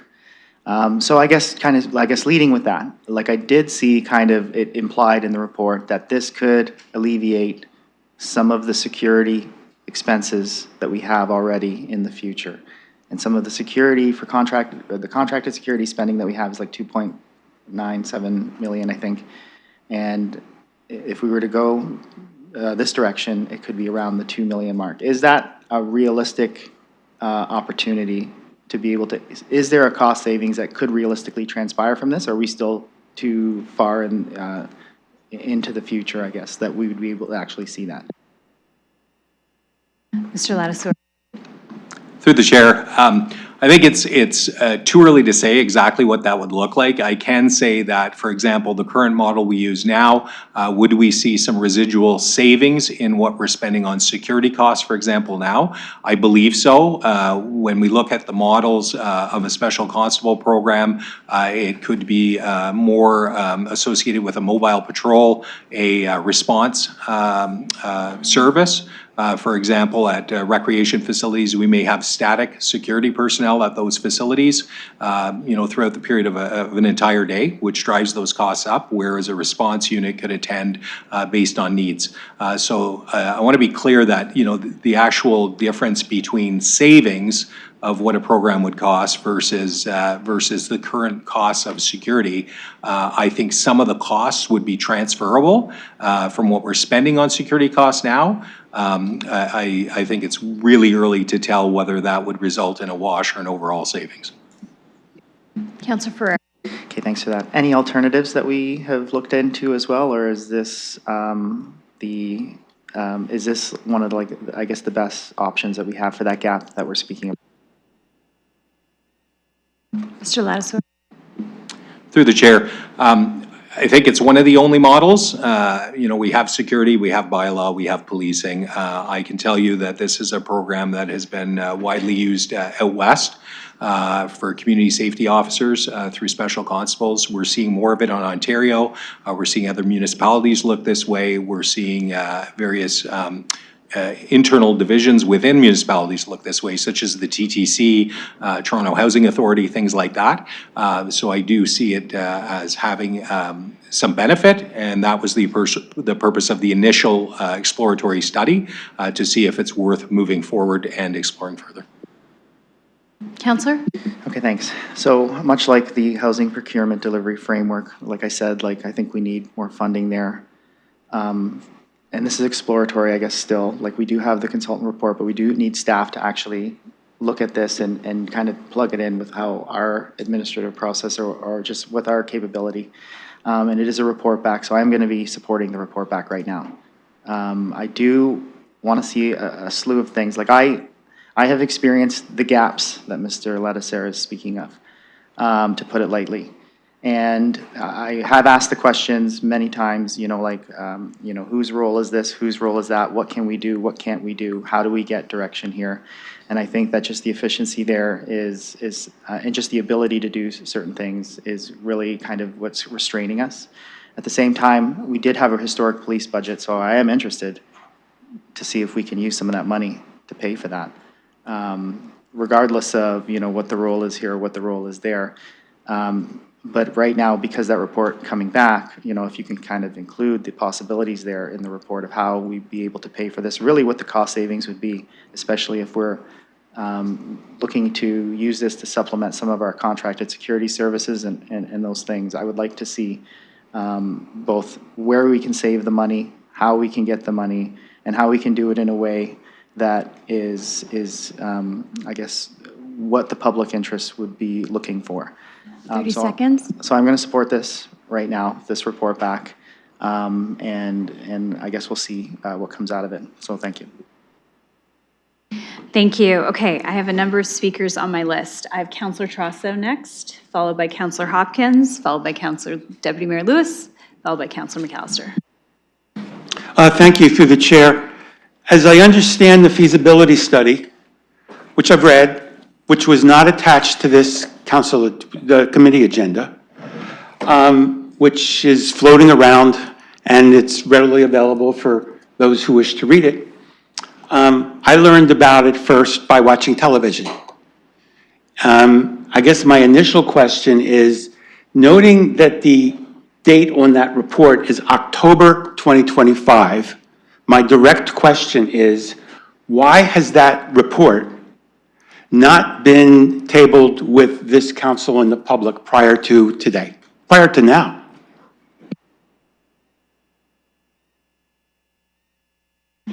Thank you. I'll go to Mr. Ladouceur. Through the chair, the report was forwarded upon its conclusion towards the end of October 2025. Internally, I can tell you there was a number of projects on the go at the time. So at that point, we were dealing with the micro-modular shelter and a number of other projects on the go. I can't speak directly as to the time of the release, but I can tell you that it was released internally in October of 2025. Thank you for that. Then through the chair, can somebody, either staff or anybody else, explain why this has not been shared with council and the public up to now? Mr. Ladouceur. Through the chair, I can say that because this was an exploratory study early on, that there certainly is some HR implications or could potentially be some HR implications. So looking at whether there was going to be further exploration in this area of special constables would have been determinate and would have been part of that process as well.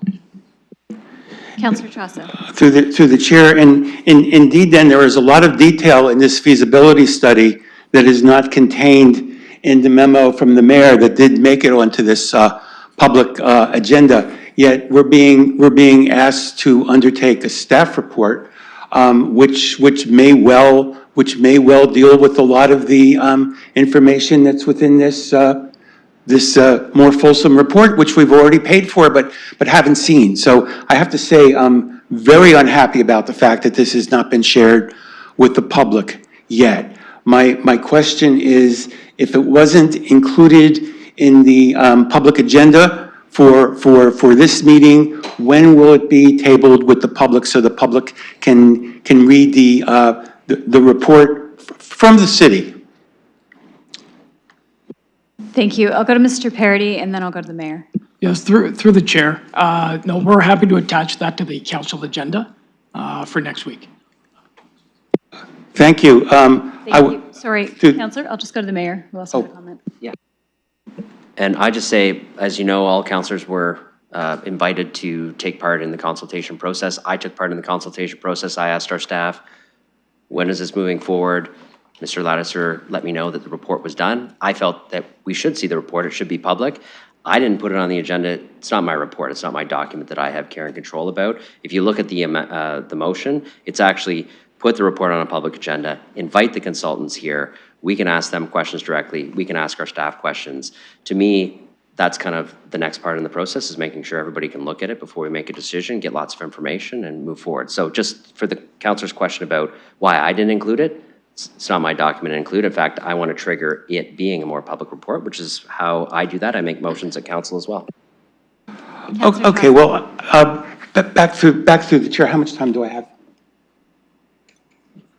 You're at 1 minute, 47 seconds. Okay, so I'm not going to support this. And I'm not even getting to the merits of the issue. I just think the process here has left a lot to be desired. Staff, without getting council authorization, which they're allowed to do, asked for a feasibility study, which they were able to do without council approval because it was under a certain amount. That's okay. I'm not disputing that. What I am disputing is that it is July 2026, and we have not seen, the public has not seen the October report yet.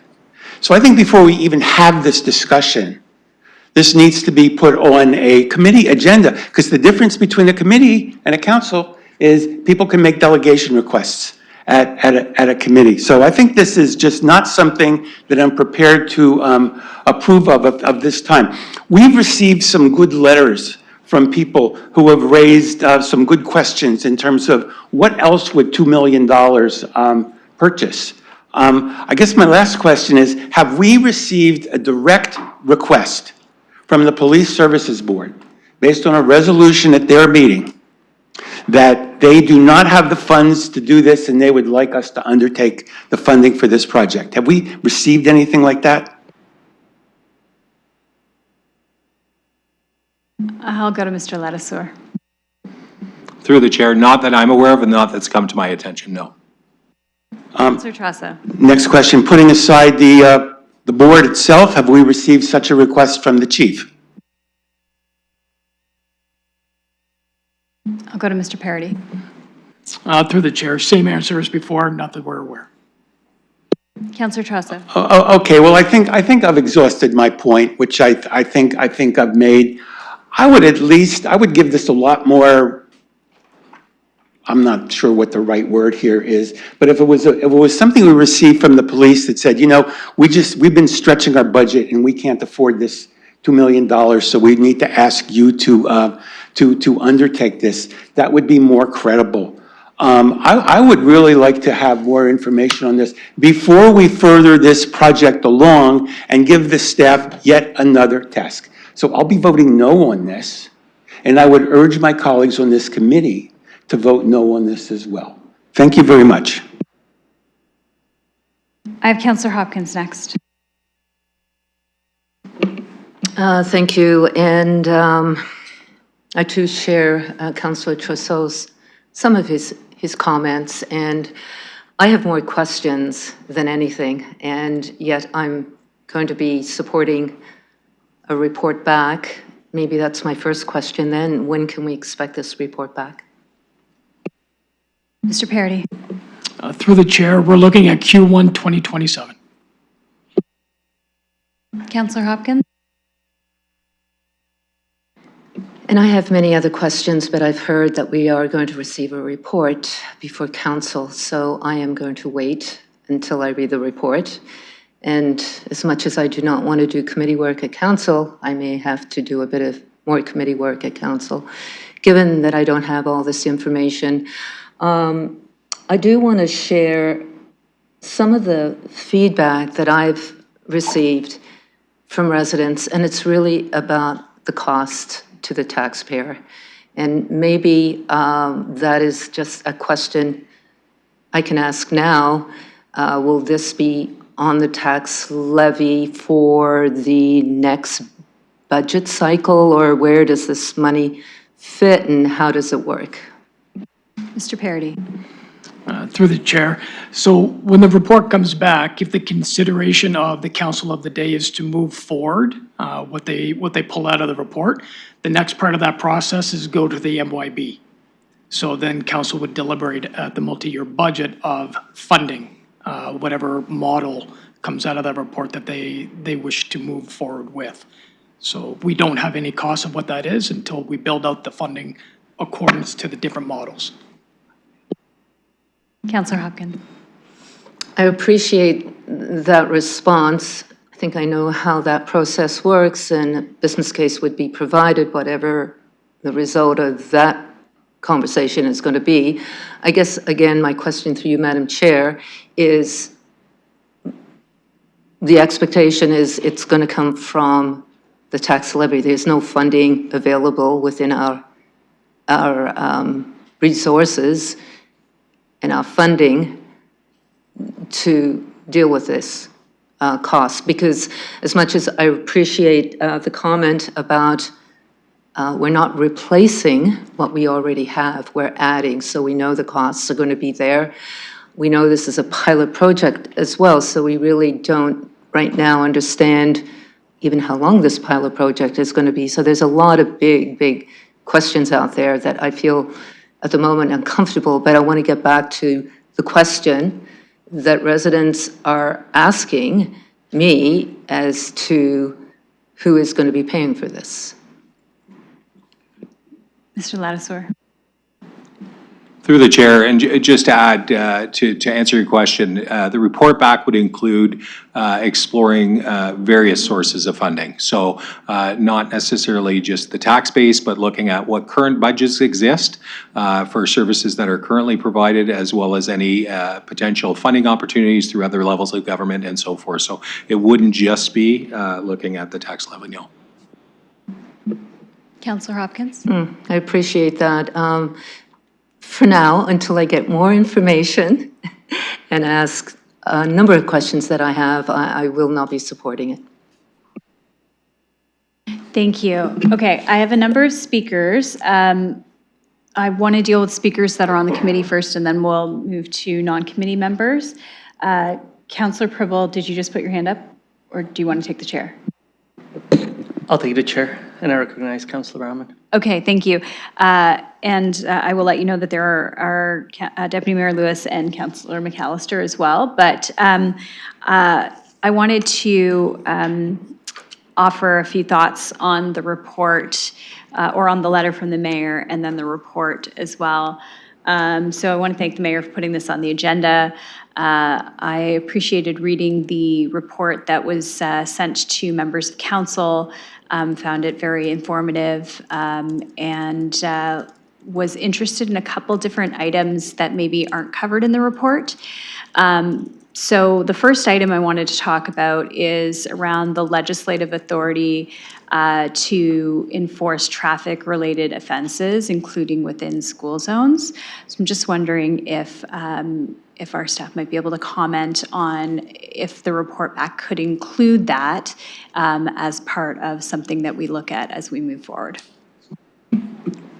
Thank you. Going to the staff for their feedback. And through the chair, or through the presiding officer, yes, the report back would include all options of what potential duties inclusive of school safety zones as well. So.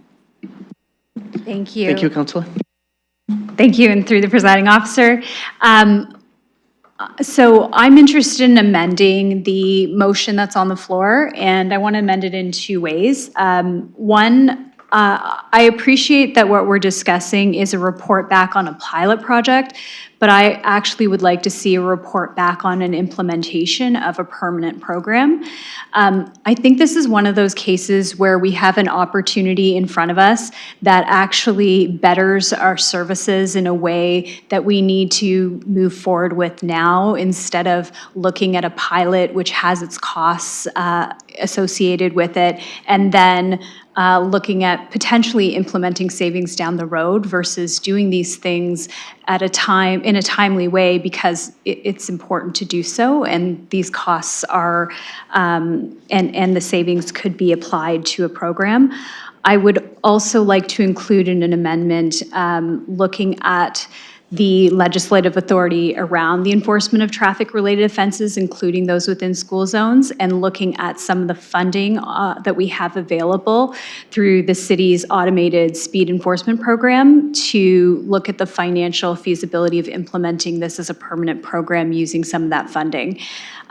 So for me, this is something that I would need to be able to get on side with moving forward, because I think that would also maximize the value of a program like this in an area where we have some real concern in my ward, and I know across the city around school zone safety. So I'm not sure if there would be support for my amendment, but basically my amendment, and I'm happy to read it, would be that the motion be amended by replacing the word "establish a City of London Special Constable Program" with "implementing a permanent City of London Special Constable Program," and amending Clause C and D as follows.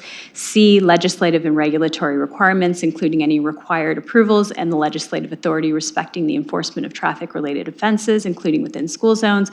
And D, estimating capital and operating costs funding options to include the potential use of revenue generating through the city's automated speed enforcement program, opportunities for external funding, and the financial feasibility of implementing a permanent program. So that's just some language changes within the original motion for the amendment.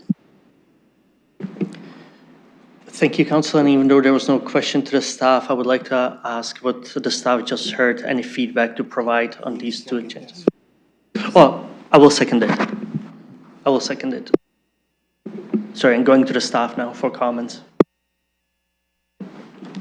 Through the chair, in relation to, and just to clarify the question, in relation to a permanent program versus a pilot? Yes, that was the first part, and the second part was also the legislation, fines, etc. So I went for both. If you can address and give us a feedback on those two. Yes, so permanent program, obviously for any pilot, there are capital costs that go along with a pilot program as well.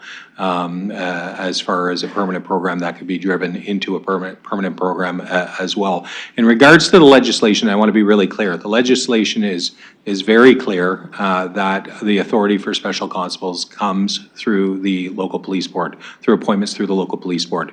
So those would be discussions that would carry forward to the next report, should it be so directed, to establish what those duties may look like, what responsibilities would fall under special constables. There's a number of opportunities where I think there would be benefit to special constables in providing routine safety and security, both for the City of London and for the community. So I think it's important to recognize that conversation would be part of the report back of what that looks like, where it falls within the legislation, and what approvals would be required. So this would be working through collaboration with our internal service areas as well as with London Police to determine what interest they would have, what authorities would look like, and how it benefits all. Thank you, and I'm looking around to fellow councillors and Deputy Mayor and Mayor for comments to the amendment. Councillor Ferreira. Thanks, Presiding Officer. I got to say, this is where you're going to lose me if it's permanent. I'm not ready for that. There's still unknowns here. Obviously, for my last comments, I'd like to see where the budget money comes from, but I won't support this. And if this is what's supported at committee, you're going to lose me here. Sorry, Councillor, can you repeat? Did you say you will or you will not? I will repeat. I was willing to support the pilot. There are still unknowns. I still know that there's work to be done. I did not see an email on this amendment. I did not have time to think about this. My experience in the past with related items, it just tells me I can't support this as it is. I didn't see this before, and this is where you will lose me on the support for this. I would ask you not to support this amendment, with all due respect to the mover and the seconder, just because this is too fast, not enough time to put some thought into this. I was willing to support the pilot. I did want to get more information back. I do have my questions on where the money's going to come from. I have my comments of where I'd like the money to come from. But if this is the direction we're going to go, you're going to lose my vote on this. Thank you, Councillor. Mayor Morgan? Yes, I think, through the presiding officer to Councillor Ferreira, from my understanding of the amendment, it's not changing the process because the language will still read report back on the feasibility. I think what the councillor is doing with the pilot piece is saying, if we're going to do a pilot, we may as well just do the program. Part of the, and thinking about this, I think I'm supportive of where the councilor's going. Part of the advantage to that is we can realize some of the transitional savings from contracted security services off the bat, rather than having to do things parallel. I think one of the differences here is if we ran a pilot program and it was a pilot, we would probably not realize all of the savings right away. We could probably get rid of some of the on-demand policing or the security contract services, but we probably want to maintain a contract of some form while you did the work on the pilot. Councilor's saying, if we're going to do the work of the pilot and fit people up, we're probably doing the program anyway, so what's the point of doing the pilot? If we're going to do the program, let's do the program, let's realize the full amount of the savings off the bat. So I think that's the only difference. We're still not deciding to do a program. That's still a report back that still has all the detail. The piece on the school zones, I'm actually very supportive of. And the reason why is, and I was thinking about this as the debate was happening, there's an ability to open up other funding mechanisms along those lines. We know that the province canceled speed cameras in front of schools. We know that they put a whole bunch of money on the table to say you can do other things. One of the other things you can do is enforcement in those zones. In other words, there's provincial money on the table for enforcement in school zones in part, and so essentially some of the costs of this program could be offset if that was one of the responsibilities that they were doing, could be offset through the grant application to the province on enforcement of school zones. So I think that's an appropriate addition as well. So I guess I'd hate to see a councillor lost on this because the word is either pilot or program. We're still not deciding today. We're still getting the report back. I mean, you could shift it back to a pilot at that point, but I think the main advantage of the difference of the two is if you're going to do all the costs of fitting it up anyways, you're probably doing it. So why not just do it and realize the savings sooner? If we decide to, at the point of the report back to do it, which we're not deciding today. Thank you, Mayor. Councillor Hopkins? Yeah, thank you, and appreciate the amendment. Again, I'm not convinced where to go on this one, since I would like more information on the report, which again, I will get for council, so I can be open to being convinced I've got it wrong. But maybe through you, Mr. Presiding Officer, a question about the automated speed enforcement. I know there are certain restrictions on that one, and I know enforcement is included, but would this program supersede a police officer attending or being able to enforce traffic regulations? I'm just trying to, again, I have more questions than answers, and I don't want to just assume anything here as we debate it here at committee, that this is the right way, this is the better way. I think we need to clearly understand what direction we're going, because this can drastically change a lot of enforcement in our city, and I think we need to really understand what we're doing, and I'm not there yet. So there's no point asking questions, what does this mean, and does this supersede something else? Again, more information is needed, so I'm looking forward to reading the report. Thank you, Councillor Hopkins. I don't know if you wanted a feedback from the staff on the point that you mentioned in terms of the policing, and I don't know if you want to provide. Again, I think there's a lot of unknown variables here, and I don't want to put staff in a position to go, oh, we can do this and we can do that, because I don't think we're really clear on where we're going. I do appreciate the motion in terms of, I've learned pilot projects tend to be projects that will stay with us. There's very few pilot projects that have an end of life. So I hear where the councillor is coming from, but again, I don't have the information in front of me to make these decisions, so just want to make those comments. Thank you. Thank you, Councillor. Next one, I have Deputy Mayor Lewis. Go ahead. Thank you, Mr. Presiding Officer, and through you, on the amendment piece itself, I agree with the amendment and with Mayor Morgan's comments about this is still not a decision point. It's still a staff report back on what the implementation would look like ahead of time. And then there's still opportunity to change course then. But it is the opportunity to not have to run things in tandem. And I'll speak to the main motion. I'll ask to be kept on the list for that. But on the amendment piece, I do support Councillor Rahman on this because, quite frankly, I see very little value that we're getting from the private security contracts. And I see it right at East Lyons Community Center on a regular basis. They have no enforcement ability whatsoever. And I think to Councillor Hopkins' point, yes, it will change enforcement in our community. I think it'll change enforcement for the better. It's talking, special constables do the kind of enforcement that, as Councillor Ferreira mentioned with the gaps, are the most frustrating for people. And so moving right to we're going to move towards this rather than continue to have private security filling in. I don't even want to use the term filling in gaps because they're not filling in gaps. Have private security still on site in other locations. To me, I'd rather have the cost savings on removing private security contracts right up front. And obviously, when it starts with the city, there's the opportunity, and I'll speak to this on the main motion, for it to impact our boards and agencies in a positive way as well. So I would be supportive of the motion the councillor is suggesting, noting that we will still be getting something back in Q1 of 2027 that the council of the day will opt to move forward with, or alter, or not move forward with. All three of those paths remain open for that Q1 report back.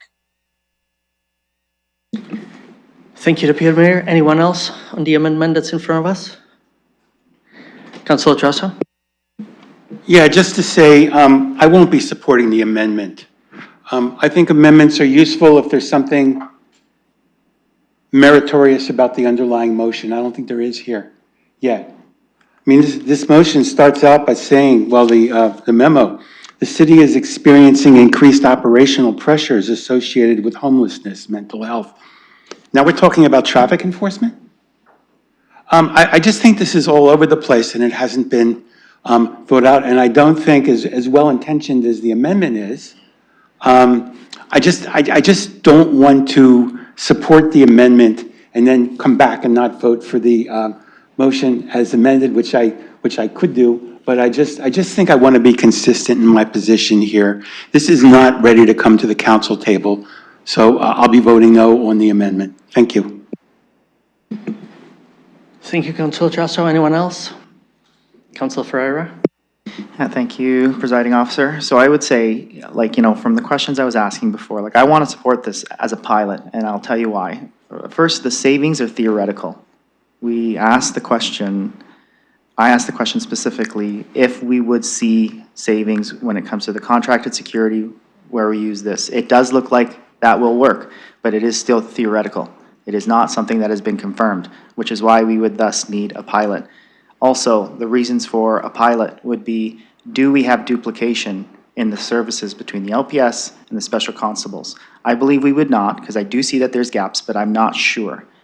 A pilot would give us the ability to adjust or realize that maybe this is not the way to go if there is potential duplications. A permanent program will give us no wiggle room on that. I was willing to support the pilot as it was. This is not something that I'd be willing to support. I'm obviously not willing to support this how it is. I would like this amendment not to be passed, so I can support the pilot program, but if this is passed, then I'm not on board. And I understand and I feel that there is a gap. I just need that extra data. I need that extra information, and I need that extra litmus test of what a pilot would provide for us. So I just wanted to put those clarification points on the floor. Thank you, Councillor. Councillor Stevenson, please go ahead. Thank you. Yeah, I'm just wondering, this is talking about 11 special constables, and I do agree with Councillor Trasso that this is going very widespread. We've got, on the news talk of stopping open drug use, and we're talking about social disorder and the safety of staff at facilities across our city and traffic. Was that the intention of these 11 special constables? Can I just hear from staff how widespread this program was expected to impact? Thank you. Going to the staff for their feedback. Yes, through you. So the intent from the initial study was to see what areas special constables could be utilized potentially within the city to increase both staff and community safety. So there was a number of areas that were brought back as a result of that study where potentially they could be utilized. It would then be up to the city to determine what areas best suit for our individual needs as a municipality, and where those gaps are best filled. Keeping in mind that it is noted this is 11 staff, and this is designed to support some of the existing services that we already provide.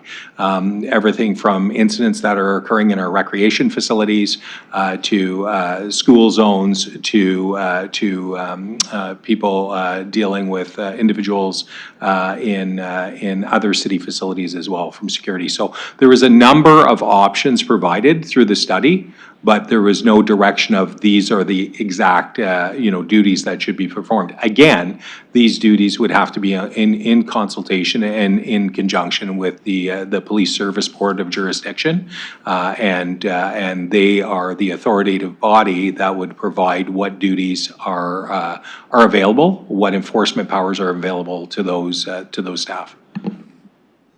I hope that clarifies a bit. Thank you, Councillor. Any follow-up? Yes and no. So, traffic is a huge issue, and, it sounds like a great idea. And we're talking about 11 special constables when the report in front of us says the City of London is facing growing public safety challenges that exceed the capacity of current enforcement systems, including issues related to homelessness, addiction, and mental health. These challenges contribute to increased risks to staff, service inefficiencies, and disorder in city spaces. So this is the executive summary of the report. And I'm just, if this is coming to us as an urgent health and public safety issue and as a possible solution to address, again, what says rising social disorder and limited police resources have revealed a major gap in the city's current policing and enforcement system. I just am concerned that what's coming as an amendment here is something that might be a great idea, but isn't going to address what appears to be an urgent need here, that had staff spend $65,000 on a study, and the mayor is bringing this forward, again, talking about it, because this is about public expectations too, right? When we pass this, the public is hearing about this growing public safety challenge, open public drug use. We do seem to be all over the place here. Does this amendment cause any issues for staff in terms of meeting the original intent of what the study was about? Thank you. Going to the staff for their answer. Through the presiding officer. So the study, keeping in mind 11 staff, was designed and the recommendation was brought back as a study with those numbers that could be assessed and reassessed. So it was, a walk before you run, if you will, so that we would see what the actual benefits could potentially be, what benefits could actually be produced from developing a program such as this. Then, if that program was to develop and become broader, then so be it. But you have to, we'd have to assess it as the pilot went on. So that was the initial feedback from the study. So I agree that 11 staff in a city of almost 500,000 people, it's a small number, without a doubt. But it's to test the waters to see, is there value moving forward, looking at what other municipalities are doing, look at what other special constables are doing, whether it be through universities and through other service areas, and seeing if that model has value from a municipal base as well. Thank you, Councillor. Thank you. Is this is this likely to trigger the need for another consultant study on traffic? Mr. Ladouceur? Through the presiding officer, I could say I hope not. The reality is, I think this study was done to see and determine whether or not the resources should be put forward to explore this further. If there was value in it, it's something that our office continually looks at. Are there better ways of providing service that may provide savings to the city, that may enhance service delivery? This study was the first step in bringing this forward to determine whether or not there's value in exploring it further. And, I can assure that any report brought back will have fulsome information of the options that are available, what types of duties could be performed, what types of gaps could be filled, and so forth. So this is the first step of the process. Thank you, Councillor. Thank you. Another follow-up. The special constables that the university and the college have, their work is limited to the campuses, is that correct? Mr. Ladouceur? Through the presiding officer.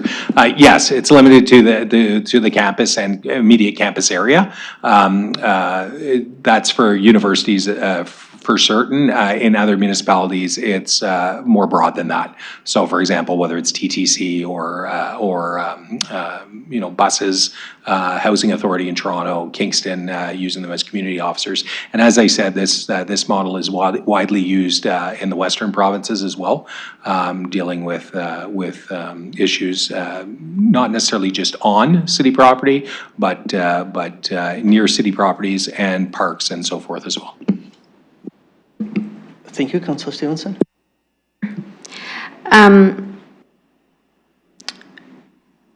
There is I am concerned, again, just the way this is coming forward without the information from the police service, the London Police Association, or the board.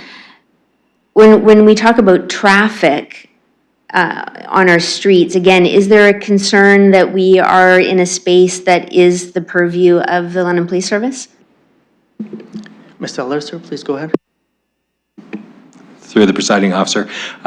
Yeah, there's clear definitions of what police should and can be enforcing, and what special constables can and should be enforcing. And I want to make no mistake around that. This is something that has to be clearly defined and would be clearly defined, through consultation with London Police Service.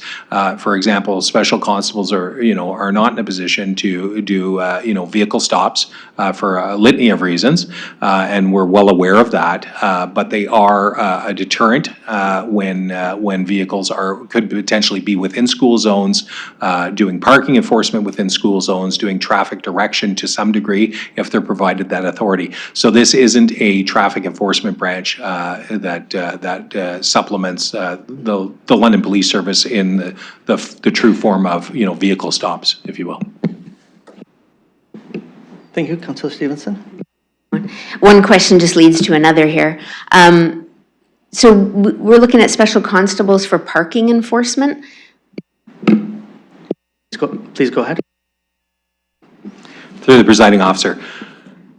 As far as school zones go, it's a potential that they could assist with something like that. So again, this is a report back of what the possible uses could be. Again, this is, the study provided what some of the options are. The report back would provide what the recommendations are and what best areas special constables could be used to fill current gaps. So it's not definitive of they will do this or that. It's a case of the report back would provide information of where they may best be utilized in conjunction with collaboration and discussion, obviously with London Police Service as well. Thanks. Yeah, I'm not a voting member, so. Thank you. Go ahead, Councillor Stevenson. Thank you.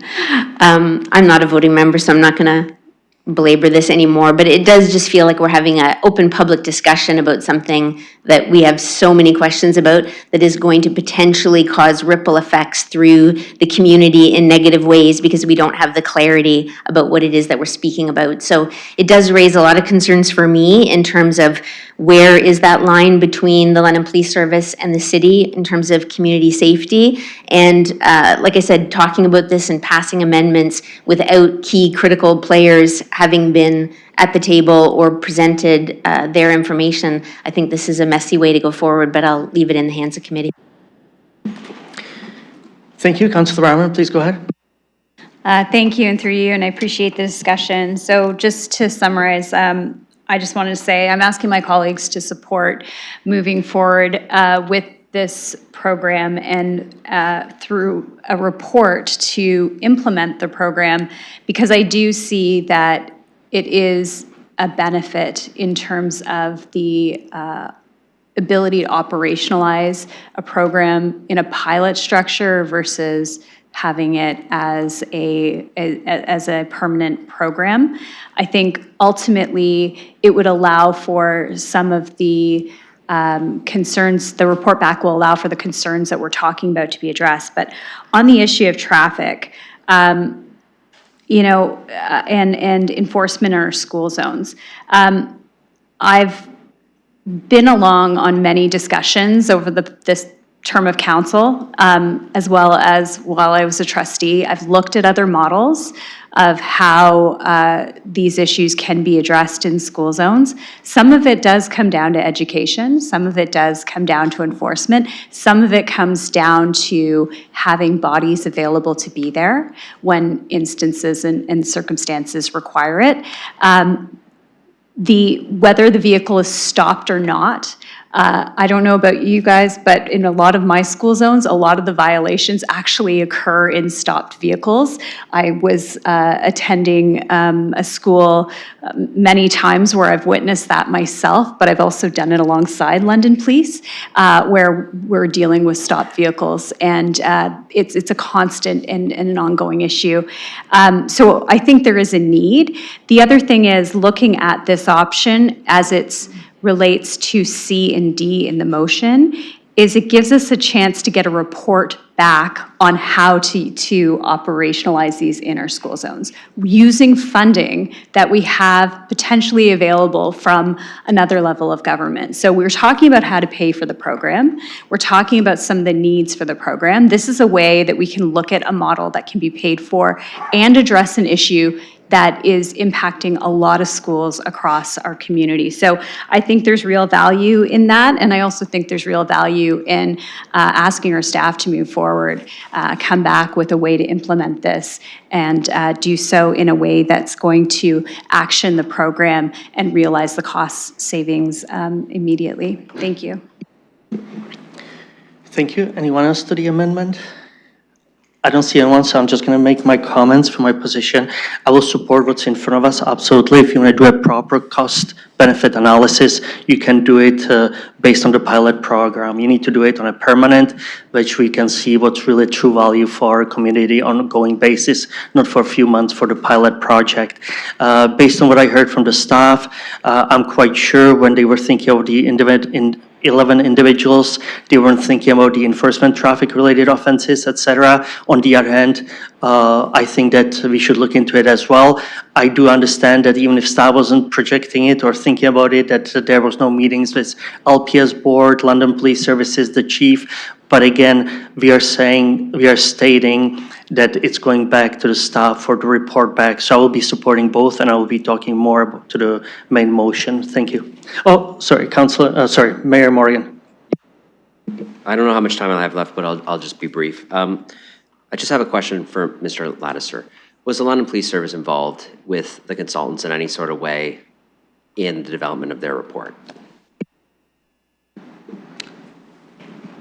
Through the chair, yes, London Police were consulted as part of the study, as well as their training branch. Thank you for the answer. Any follow-up, Mayor? Yes, so just a really brief, high-level comment. There is nothing abnormal about the process we're going through. Staff have commissioned a report. There's a member of council, myself, who would like to see a public discussion about it with members of council. That happens by bringing a motion to committee and say, let's get a report, let's get information, let's bring the consultants forward, let's have a discussion with them. That would happen with the next council based on what our staff have said. A councillor has said, hey, when we bring back that information, I'd like to see these things too. Councillor Rahman's amendments still have this as still coming forward in all the same ways it would before a decision. She adds the words, I want additional information. She adds, and the legislative authority we're expecting enforcement of traffic-related offenses, including school zones. That's just information. It may not be something recommended by our staff. And the other pieces include the potential use of revenues generated through the automated speed. So she's just saying, when you bring back how to pay for this, look at these other mechanisms too. And then the feasibility, financial feasibility of implementing a permanent program.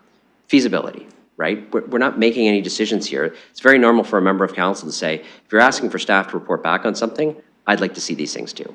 I don't have a problem. Maybe I don't agree with everything the councillors put in there, but it's information coming back as part of staff's recommendation and report. And the council of the day will have every ability to change it in whatever way they want, not implement, and move forward. What we see here is, if you actually want to consider a special constable's program, what is very evident today is it takes a lot of runway. So if you want to do this next term, then you're talking about later in 2027. If you want to do it now and set up the next council for making this decision, you can ask for this information now. They'll be able to make that decision at that time. So you can set people up for having the information in hand to make a decision, or you can wait. And I'm of the mind that we paid for the study. Let's just move forward with getting the next phase of information. Thank you, Councillor Stevenson. Thank you.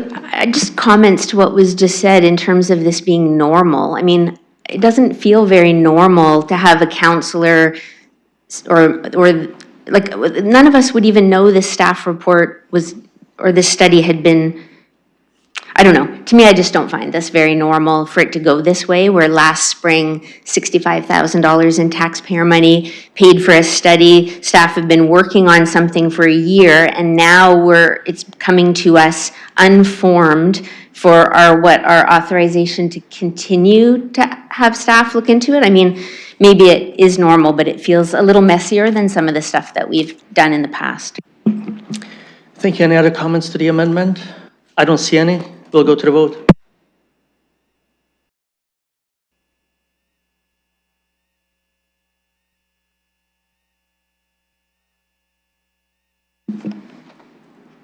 Closing the vote, the motion fails on a tie, 3-3. Okay, thank you. I'm going to return the chair to Councillor. Sorry, I just want to say that I do have two people on the list, and it is Deputy Mayor Lewis and Councillor McAllister. Thank you, and I will go to Deputy Mayor Lewis. Thank you, Madam Chair. And on the main motion, again, this has my full support.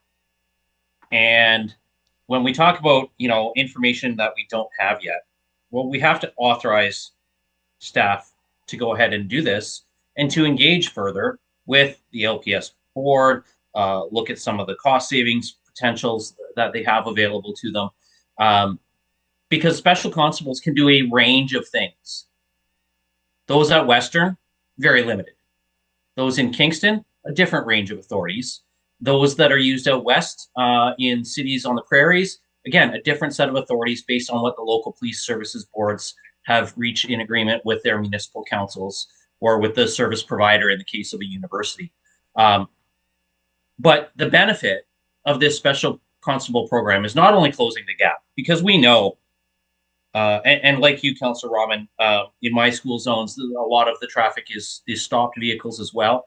But we know we are never going to be able to assign enough police bodies to traffic enforced school zones. We said that's just not a reality. But what we're also not able to do is ask police to provide security and enforce trespass and things like that on municipal properties. And whether that's a community center or, potentially in the future as we get this program up and running and decide that we want to perhaps ask the LPS Service Board, and we being the collective council of the day at the time. But when I look at boards and commissions, like London Middlesex Community Housing, and the number of trespass challenges that we have there, when I think about the fact that Kingston is using theirs on their transit service and the concerns we hear about people's safety on transit, when I think about the fact that the London Public Library Board in the budget asked for an increase to their security budget to hire people to be there who cannot enforce anything. All they can do is take notes about what happened and pass that on to the police at a later date if the police are able to action anything. Special constables have a different set of powers. And the other thing about special constables under the City of London is once there's an agreement in place with the LPS, the council and the senior administration at the direction of council have authority to decide how and where those resources are deployed. So we could have a range of powers that the special constables have, and maybe for 6 months we want them focused on, open drug use, and then in the next 6 months we want them focused on school zone safety. Obviously, in a month like July or August, we wouldn't need them in the school zones as much. We could actually direct staff to redeploy them elsewhere. That is not something we get to do with London Police, but it is absolutely something that the Council of the Day can do with senior administration in a special constables program. Maybe that's providing security at community centers that are running day camps in the summer months rather than traffic enforcement in school zones. But with the range of powers that they can potentially have for enforcement actions, and again, there has to be a discussion with the LPS, but that is part of the next phase. I am fully supportive of moving ahead with this program. Community safety continues to be a major concern for people in the City of London. And it's not just the open drug use on the streets. Yes, that's part of it. But it is the trespassing in London Middlesex Community Housing. It is the feeling that their kids might not be safe to be at the community center unsupervised with their friends. They're just not comfortable with them being in that public space because something bad there happened a week ago. Whatever it might be, the community safety issue continues to be one of the top issues that people, certainly in my ward, have in the city. And so whether it is a pilot or whether it becomes something that council authorizes staff to bring back something on a permanent implementation plan, I know the amendment failed, but I know we might have another vote at council. Either way, I'm going to be fully supportive of this program. And I would like to see in our report back the full range of options that can be asked of the Police Services Board for these special constables, because I want the maximum of flexibility for them to be deployed as needed as situations are in our community change. And we know that they do change over time. So I'm just going to end there today saying I disagree that there's anything unusual about this process, but I would like to see us move forward. As Councillor Hopkins said, rarely is a pilot project canceled. I'd like to see us recognize we're going to need this moving forward in the long term and get the next council the information it needs to make a decision. Thank you. I have Councillor McAllister next. Thank you, and through you, I'm very patient over here, so appreciate the discussion today. I know a lot of people want to weigh in on this one. I'm going to start with this. As we've been talking, the question that keeps popping up into my head is who are you going to call? And it's not the Ghostbusters, but we might as well put that on the table because it kind of feels like it at times. And for me, I just think we're getting very convoluted in terms of the services we provide as a city.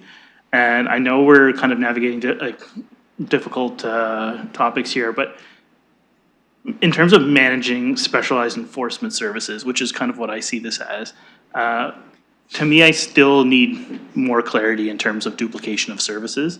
One of the things that I keep hearing today, and I do wonder whether we consider it in this process or if this is a separate conversation that needs to happen, but I think we could empower existing teams. I know Mr. Ladouceur and I have had a number of discussions in terms of, when we deploy teams, do we have an integrated approach? Who goes with these teams? Do we have LPS? Is it CIR? We have a lot of teams out in the field right now, and I'm starting to get confused, to be perfectly honest, and I think the public is as well. I think with that, it also comes dispatch problems. I've brought up in the past issues in terms of Service London, but right now, what I hear from my residents is when I call 911, sometimes the answer is, well, you don't call me actually, whether it's bylaw or, noise complaints. Now we're going to start parsing out more enforcement measures. I just think we need to also get a better handle in terms of how these things are going to operate, because right now we've got a lot of teams doing different things.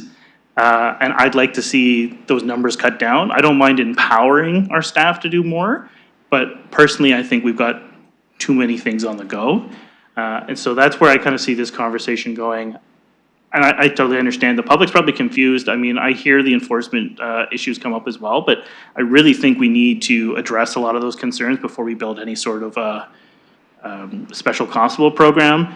I still have a lot of questions in terms of, I was under the impression that LPS had special constables, and unless I'm completely mistaken, I've seen special constables already out there in operation. So again, confusion with the public. Are we going to have separate vests, say City of London Special Constable, London Police Service Special Constable? It just seems like, again, another team.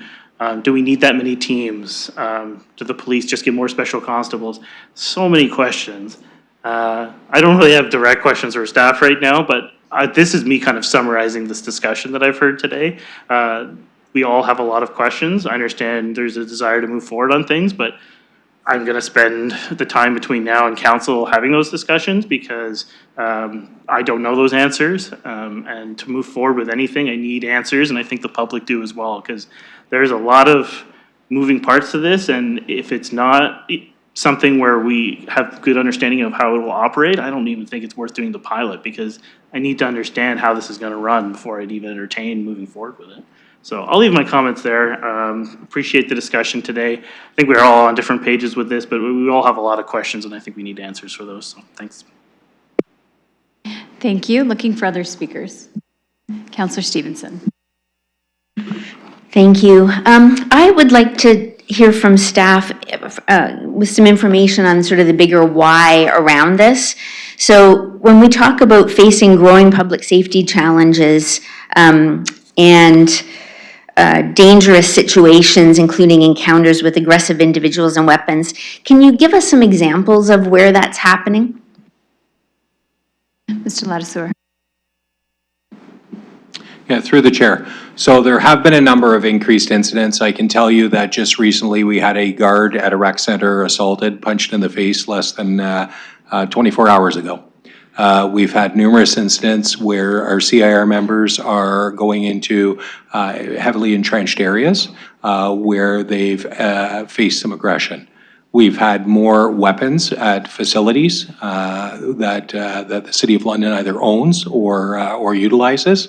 So there are a number of incidents that we're seeing, that we're dealing with. A lot of these incidents, when current staff, whether it be a security guard or staff themselves, try to de-escalate these situations, either ask people to leave, they're basically told to go away. Because people know they have absolutely no authority to remove them. So that in and of itself becomes a challenge, because we know the strain that's on police. I'm well aware of the strain that's on police when it comes to high call volumes and the need to respond to calls. But these are our facilities. Much like Western is responsible for their facilities, these are city-owned facilities, they're city-run facilities. So the challenge becomes, where does that land? Where does it land on a queue, for example? If it comes in as a trespasser, that may be 3-4 hours or longer before there's a response, because there's other more priority calls to deal with. So our staff are tied up for 3 or 4 hours, often cases begging for people to leave a facility to no avail. And of course, when the police are able to attend, the situation has resolved itself. But those staff are tied there. So when we talk about potential cost savings, that's just one example. I can tell you that we've had bylaw enforcement officers stuck in a laundry room with someone with a pit bull outside. So there are numerous examples where we're seeing escalations in some of the things our staff are dealing with on a regular basis. And that is without a doubt why we're seeing costs driven up from what was an EMSS or our area budget of 1.3 to almost 2.9. And we're seeing those increases, year over year because we need more security. People feel more security is going to give more safety. But when you have security without any authority, I often say it keeps the honest people honest. So those are just some examples. Counselor? Thank you, I appreciate that. So is it mostly a concern at recreation facilities and in encampments? Are those the two big ones? Mr. Ladouceur? Through the chair, I'd love to say it is. We get all kinds of calls. I can certainly go back and look at our supervisor reports of incidents, but we're seeing more frequently staff come into contact with situations. I can tell you more recently we've had a construction crew that ran into an escalated situation with a resident because he did not like the fact that they were blocking his driveway while they were doing some emergency work. That situation escalated. It was a Friday afternoon. There was a call for assistance, and unfortunately, again, and this is no fault of anyone's, the sheer call volume that police are dealing with, they weren't able to attend for quite some time. I can tell you, I personally went out to deal with that situation. So we are seeing it. I'm witnessing it firsthand. Like I said, we're a city of 500,000 people, and we're seeing some of these situations start to grow. This is just one way in the intent, although maybe not the best way to bring it forward towards council. This was the first step to say, is there a better way? And that was the intent of this. Counselor? I do love the openness to better ways because we certainly need those. What would you say are the contributing factors to these more dangerous circumstances? Like what is it that we're dealing with? Mr. Ladouceur? Through the chair, if I had the magic answer, I'd certainly give it. Things are changing. We're seeing things, certainly nationally across the country. Things are escalating. People are behaving a bit differently. We're seeing incidents that have happened more frequently. We saw an incident, obviously with Toronto at a festival. We saw an incident last night at one of our, festivals. So we're seeing that, we deploy security guards oftentimes for those types of events. That may be another use for special constables as well, where they have some authority, some training, some skills, and the proper PPE. So again, this is exploratory, looking at, is there a better way? Counselor Stevenson? Yeah, thank you. I think Toronto and last night we're not talking about special constables for those situations. But the report does say that, that the City of London is facing growing public safety challenges that exceed the capacity of current enforcement systems, including issues related to homelessness, addiction, and mental health. Is it fair to say that that's what the majority of this we're talking about is homelessness, addiction, and mental health in terms of the aggressive individuals and weapons that we're talking about in this report? Mr. Ladouceur? Through the chair. This is what the consultants came back with as some of the concerns. I would say it's the only concern by any means.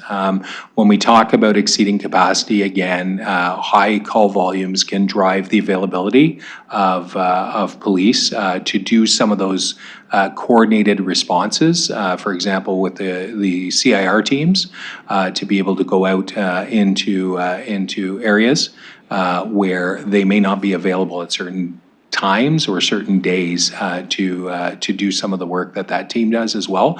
I look at this as an added safety measure. It's certainly not the only area, and while the report may focus somewhat heavily on that area, I see many other areas where they can be utilized, as I just described earlier. Councillor Stevenson. Thank you. You know, some would say that the policies that we've implemented over the last couple of years are exacerbating the conditions and the social disorder. It's a debatable topic, but some would say that. And so I'm increasingly concerned in this conversation around what is actually mentioned in the report of adopting a tiered policing approach.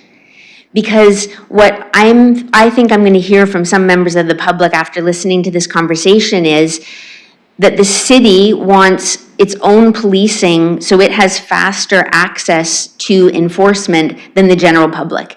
Because we've got businesses saying the same thing, we've got apartment buildings saying the same thing, we've got homeowners saying the same thing. And so now we're saying, oh, well, as a city, we're going to have our own team so we get faster access to service than the general public. And that is going to be a hard sell, in my opinion.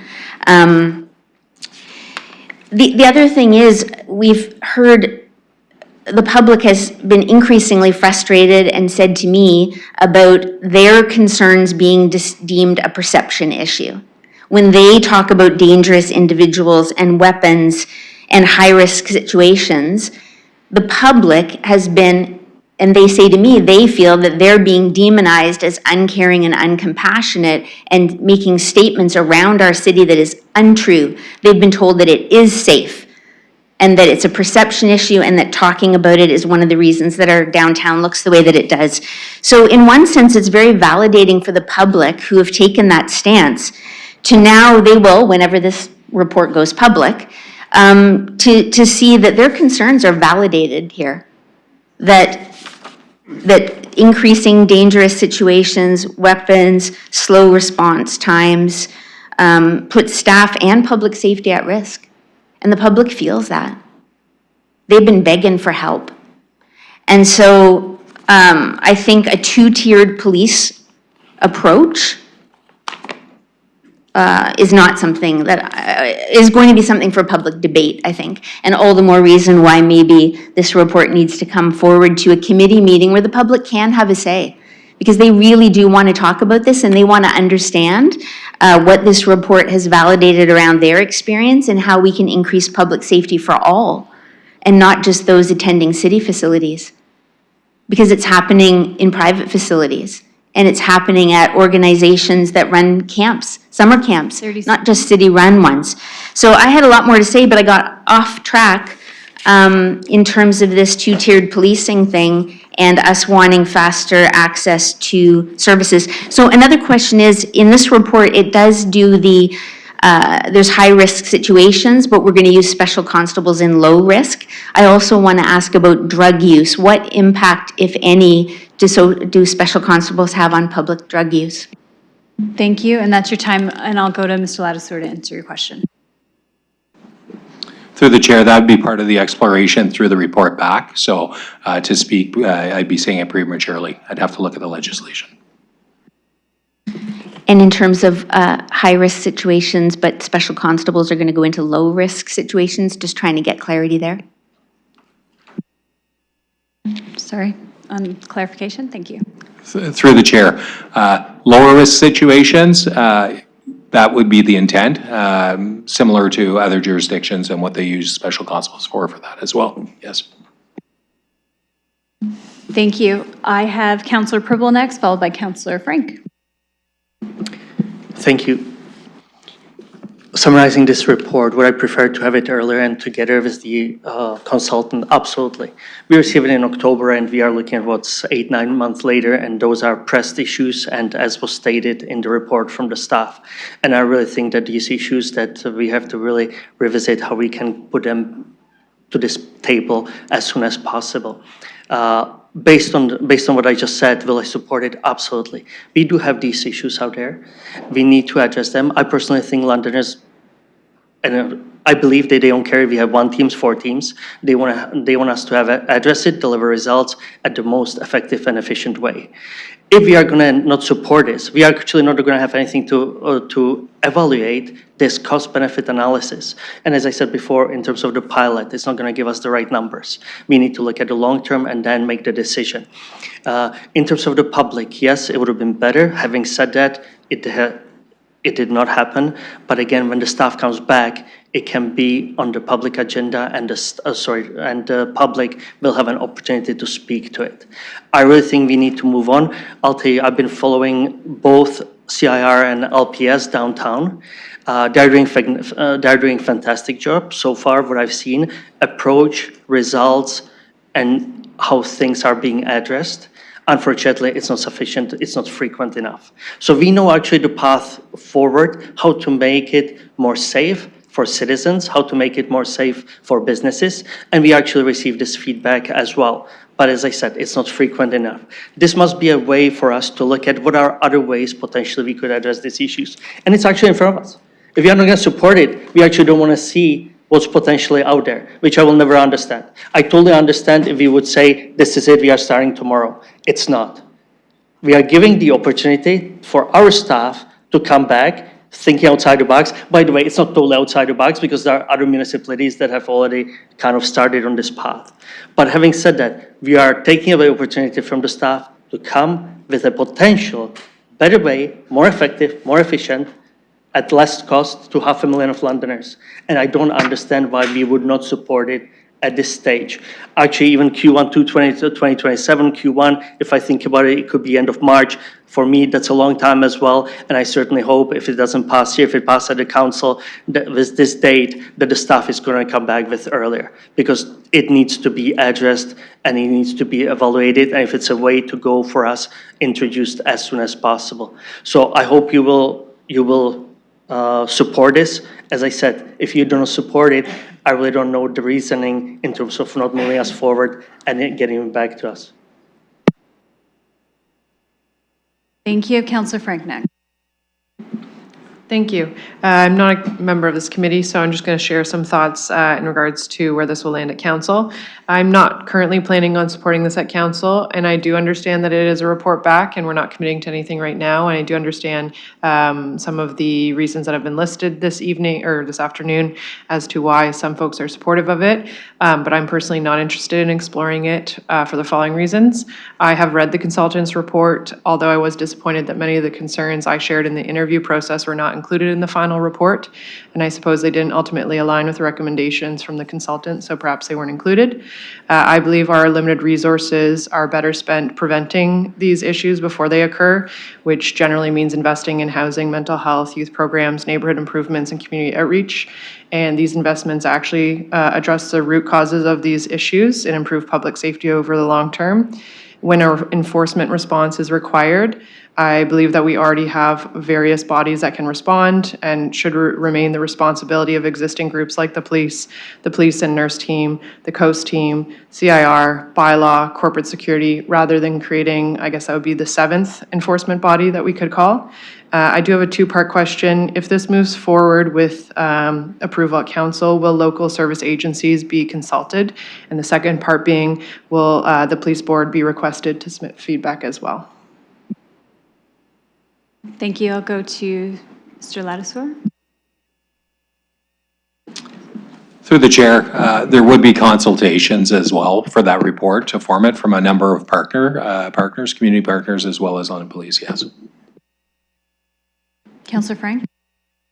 Thank you. Yes, again, I won't be spraying council, but I am hopeful that the agencies who might interact with some of the folks who this would impact would be consulted. Thanks. Thank you. I have Councillor Ferreira next. Thanks, Chair. How much time do I have? 20 seconds. Okay, I appreciate what Councillor Frank said. I would also say I think that some of the money for this should come from the London Police budget, if we can just right-size that a little bit on the next budget update. I know that's a conversation in the future. Mr. Ladouceur, Mr. Parity, you are great assets to the city. I think that all the work that you've been doing, all the conversations we've been having has been really, really great. You've been very supportive of me, Thank very you. supportive of the community, That's so your thank time. you. Okay. That was great. Okay, I'll go to the mayor next.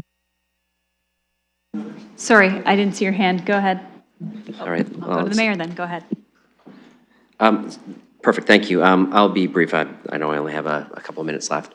So I'm going to support the motion before us today. I realize the amendment didn't pass, but that's fine. I think Councilor Rahman was going down the right path. I will say, you know, through the debate, Mr. Ladouceur said something that I think is important. He was asked a question by Councilor Ferreira about, is this going to be a cost savings of any kind? We spend 2.9 million on contracted security service. He said, too early to tell whether it would be a wash or cost savings. Not going to hold you to that because you still have to do the analysis. So why would we not get a report where we can make a decision later that might say you can have the same support with additional legislative powers? We're at a community center where one of the answers to the questions was someone got punched in the face 24 hours ago. These aren't the city's community centers. These are the public's community centers. They're public spaces. These are employees who serve the public. We have the ability to provide better protection to them. We have the ability to put people in those facilities who can enforce trespass. And all that is yet to be decided. So all we're asking today is, do you want to go down that path and investigate it? For sure, people are asking for things to be done in a better way. This is an example of a better way to do things. Potentially at the same cost, more legislative authority, more ability to act, more ability to protect public buildings, more ability to protect staff who work for us, municipal council, who we have a responsibility to protect. And all we have to do is go to the next step of getting more information and then decide then. So fully supportive of going to the next step. Lots of people can be consulted. Lots of debate can happen. Lots of discussion and change can happen. And to just look at a consultant's report without the context of how our staff would actually implement the plan, what would the public be consulting on? They'd be consulting on a report that doesn't actually lead to anything, with no plan on how the city would implement it, with none of the detail that Mr. Ladouceur said about all of the things that we could do, because that analysis still has to be done and staff have to make a recommendation. You get all that before the public, and then they get, Councillor, I'm trying to debate here. I don't know if you can have the chair stop. Sorry, I'll just ask that other councillors refrain from comment while others are speaking. Go ahead. So fully supportive of the motion, because we're going to have the context of what our staff feel, given all of the work that they've done, given all the stuff that they can analyze, given all the consultation that they will do. We can have that before us on what they feel is the best path forward for the municipality to receive the benefits 30 seconds. with the full cost. So, and again, with the full ability to make any decision you want at that time. So supportive of moving to the next step on this. Thank you. Looking for other speakers. Okay, seeing none online, seeing none in chambers, we will open the vote on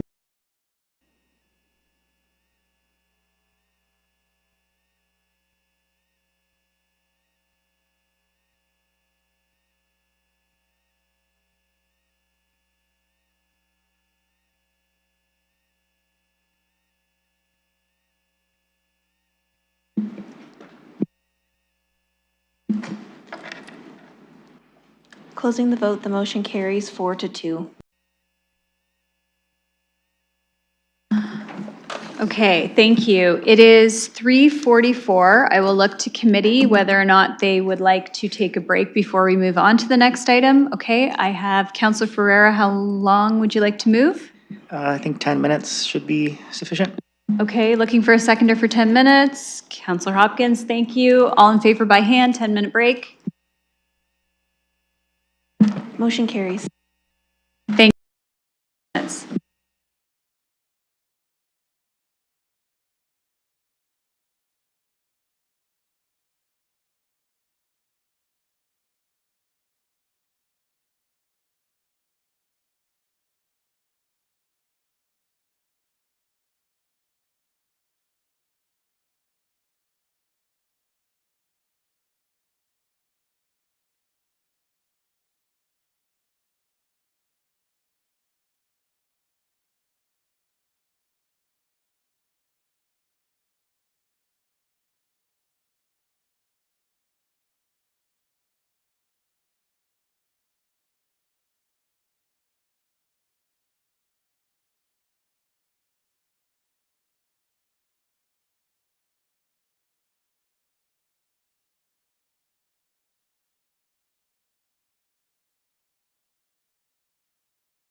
We are on 4.5. We have a request for delegation status from Mr. Morrison.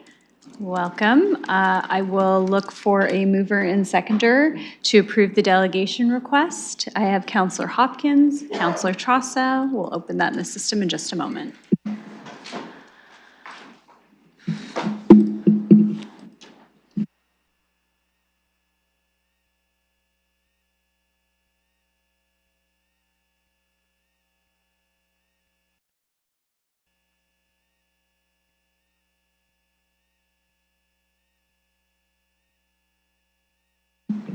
Councillors Pribble and Trossau.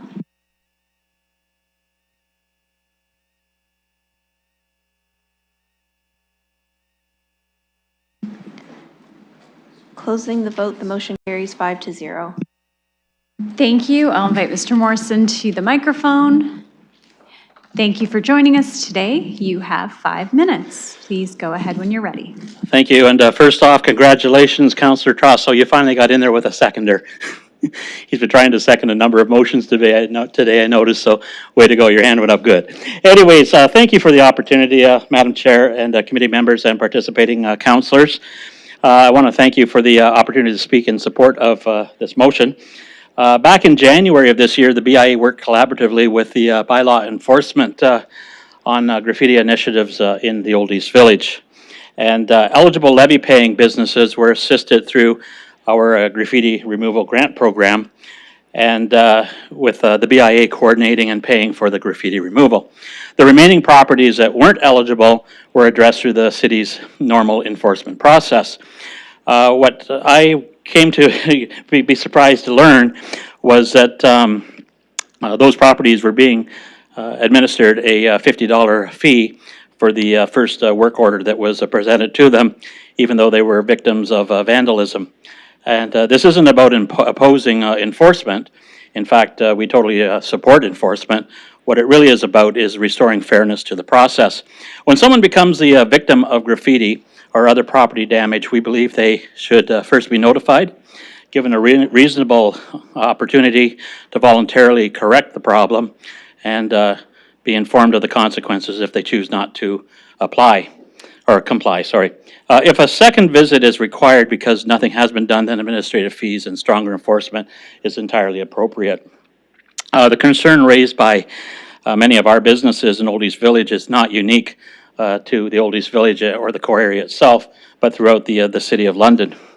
Property owners who experience vandalism have already paid the price through damage, cleanup costs, lost time, and frustration, and many are feeling that they're being victimized a second time when an administrative fee is attached to the very first notice with the work order.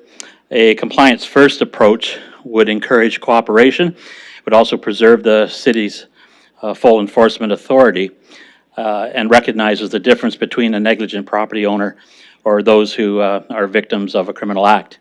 And I believe this motion strikes exactly the right balance. It doesn't eliminate enforcement. It simply asks administration to review the process and determine whether a fair approach can be implemented. Thank you very much for your support. Thank you. We will go to Councillor Stevenson. First, I want to see if you provided an alternate motion. You had a mover, I believe, in Councillor Pribble. Was there a seconder for your motion? Or I'm looking for that at committee. Okay.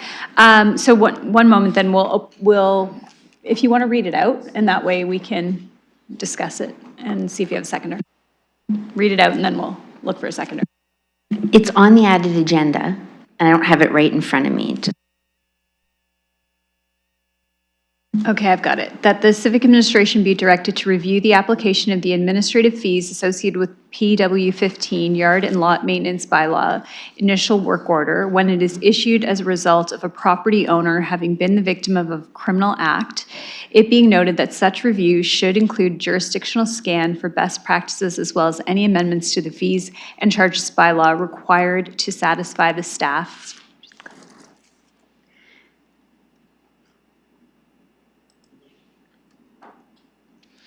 To satisfy the staff recommendation, it being noted that the communication from Councillor Stevenson and the communication verbal delegation from Kay Morrison, Old East Village BIA, were received. I will second that to get it on the floor. Wonderful. So would you like to speak to it? Thanks. Well, just briefly, thanks to Mr. Morrison for coming and for bringing this to my attention. And it was his request on behalf of the Old East Village BIA business owners, but of course it affects other businesses across the city. And thanks to city staff for their feedback and the wording of this motion to allow staff to look into this and see what can be done to be considered at a future committee. Thank you, Councillor Trasa. Thank you. Through the chair, I guess I'm not really clear about what I want to do on this. So I want to ask municipal compliance if there are any issues or objections to this, and further, can you think of any sort of safe harbor that might be appropriate for the victim property owner to avoid penalties while at the same time not compromising the ongoing enforcement of a very important bylaw? So I'm saying, help me out with this, please. Ms. Pfeffer? Thank you, and through the chair. In relation to the first part of your question in terms of whether I have any issues or concerns in relation to the proposed motion, the reason that it's written the way that it's written is because there are other property standards related issues that arise or come to the attention of compliance that are caused by third parties.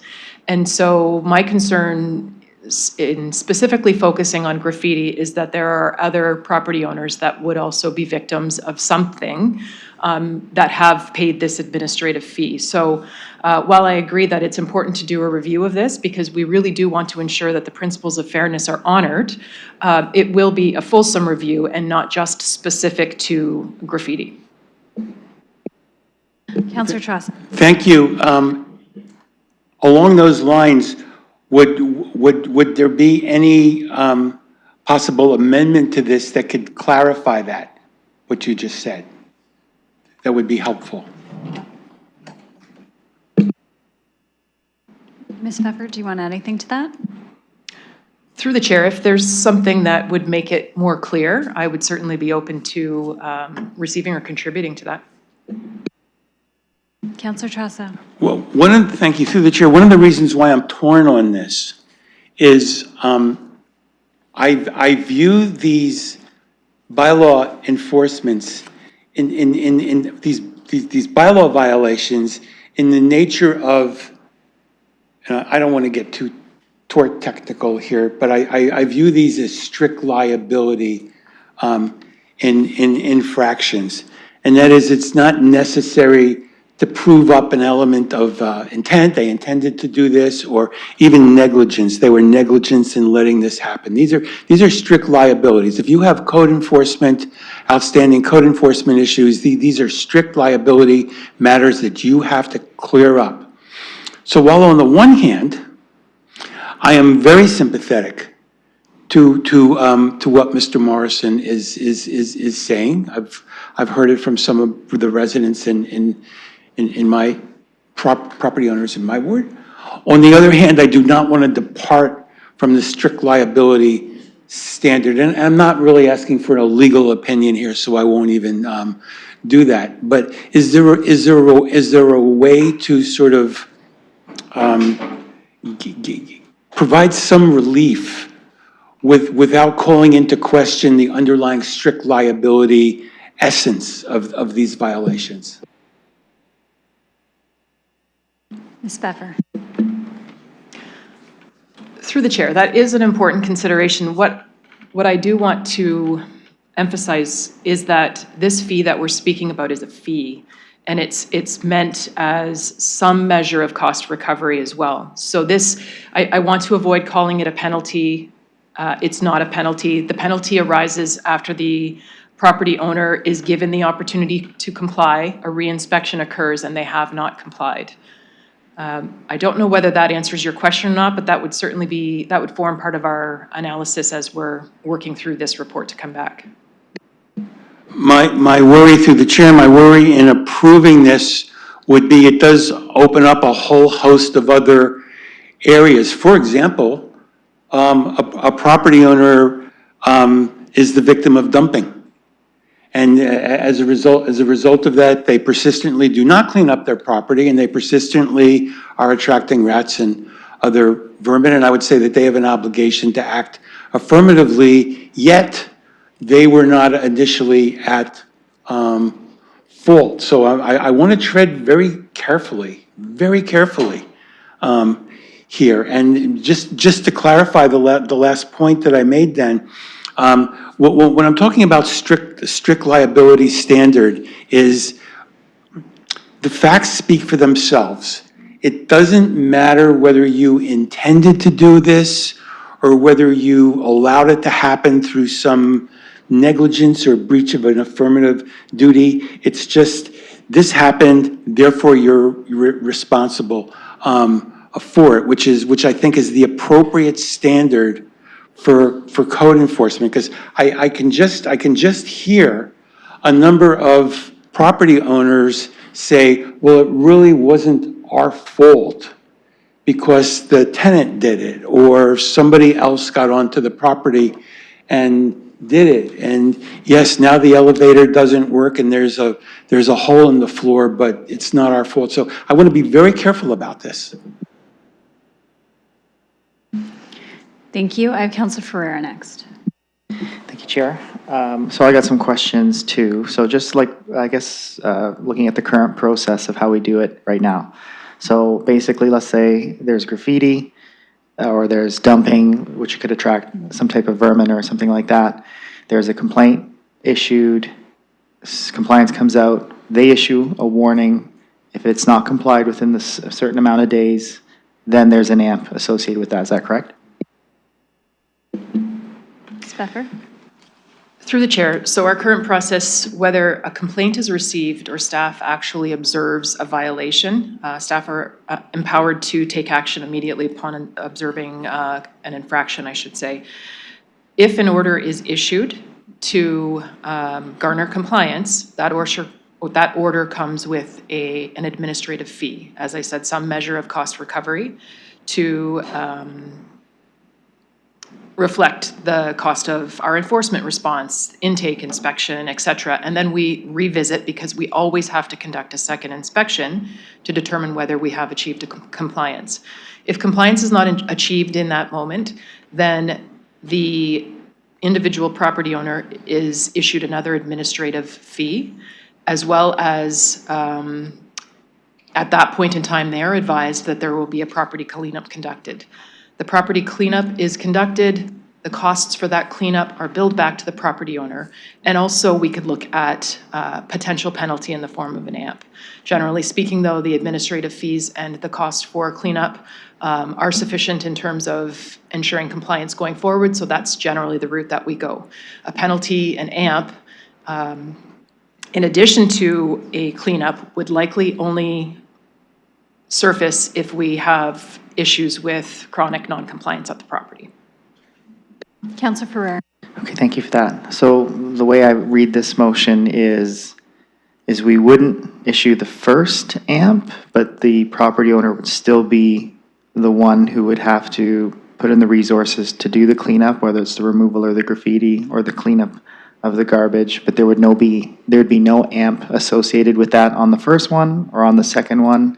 And if we don't see compliance, is then the city removing the graffiti or cleaning up with no AMPs associated? That's, like, I like what this motion says. I wonder the process of how it would work. Like, if we don't give that initial AMP, but we still give the property owner, I guess the warning or whatever the word would be at that point to remedy the situation, and they'd have to do that on their own accord. How does it work after that, really, is kind of the question that I'm asking. Ms. Pfeffer?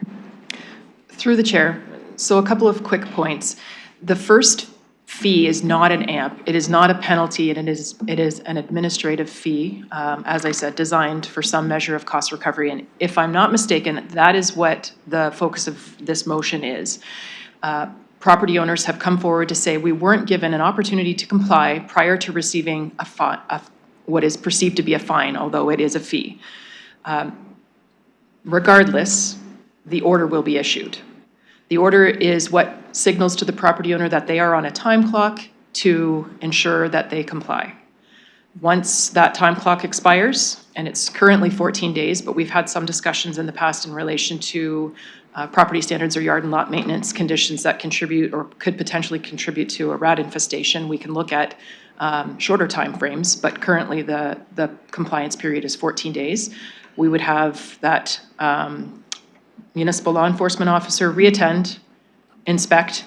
If compliance is achieved, that's it. If compliance is not achieved, another administrative fee is issued, as well as indication that the cleanup is going to occur and they are going to be billed for that cleanup. Councilor Ferreira. Okay, thank you. That was really helpful. So basically, the first fee would not be applied with this motion, giving the property owner time to comply. The compliance will still, an order will still be issued. The compliance time will just not have the associated fee on the first round. And then if we see a subsequent round and it's not complied within the time that we have provided, there's no fee associated there, or the fees can still come at that point. We're just giving more leeway and recognizing that this is not something that the owner did themselves, and we're just kind of giving that kind of grace is kind of how I see it. Ms. Pfeffer. Through the chair, from my perspective, I don't see it that we're giving a property owner more leeway. We are attending and issuing an order, and that order is requiring them to comply with our property standards or our yard and lot maintenance bylaw. This is specific to whether or not we issue that initial administrative fee, and my understanding of the motion is not that it requires us to stop administering this fee immediately. This will come with the jurisdictional scan and some other considerations that we need to explore before we can put this in front of council to make a decision at that point in time. Councilor Ferreira. Okay, thanks. I like that direction. I think that's probably a sufficient one. Okay, so I have one more question, and it would come from, like, how do we determine that the individual is a victim of a criminal act? I was wondering if we could get any information on that. Are we looking for video evidence? Are we looking for a police report? How does that get determined? Ms. Pfeffer. Thanks, and through the chair, that's a great question, and that would certainly be subject of our analysis in the report back. There are certain definitions that would need to be met to establish that a criminal act has occurred. How we determine that going forward, I couldn't say at this moment in time, but it will be included in the report back. Councilor Ferreira. Okay, thanks for that. I would support this as it is right now from what I understand of the direction of the report. Obviously, I'd like to see the municipal review, just a jurisdictional scan to see how other municipalities are doing it, but I'd be supportive of this as it is right now. Thank you. I have Councilor Hopkins next.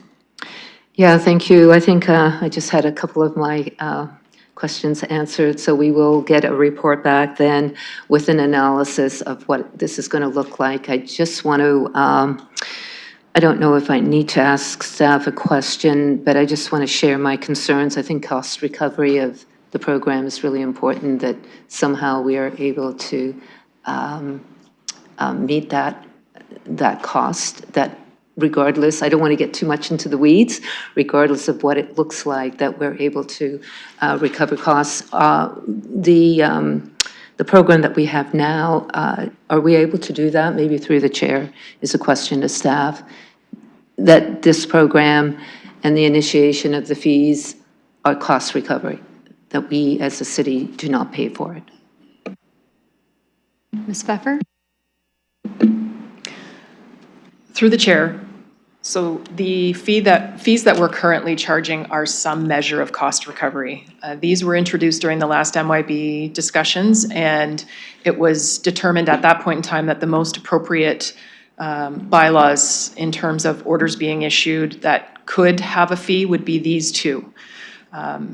They do not cover all of the costs associated with the enforcement of these bylaws.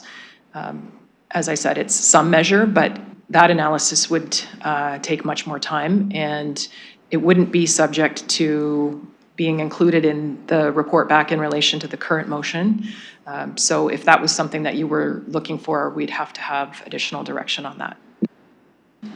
Councillor Hopkins? Yeah, it's something I would be interested in. I think if we're going to go through the process of looking at it, we should have an understanding of the cost recovery of the program. So I don't know if the mover would be of the motion amendable to the analysis report coming back to us with the costs and recovery of the fees.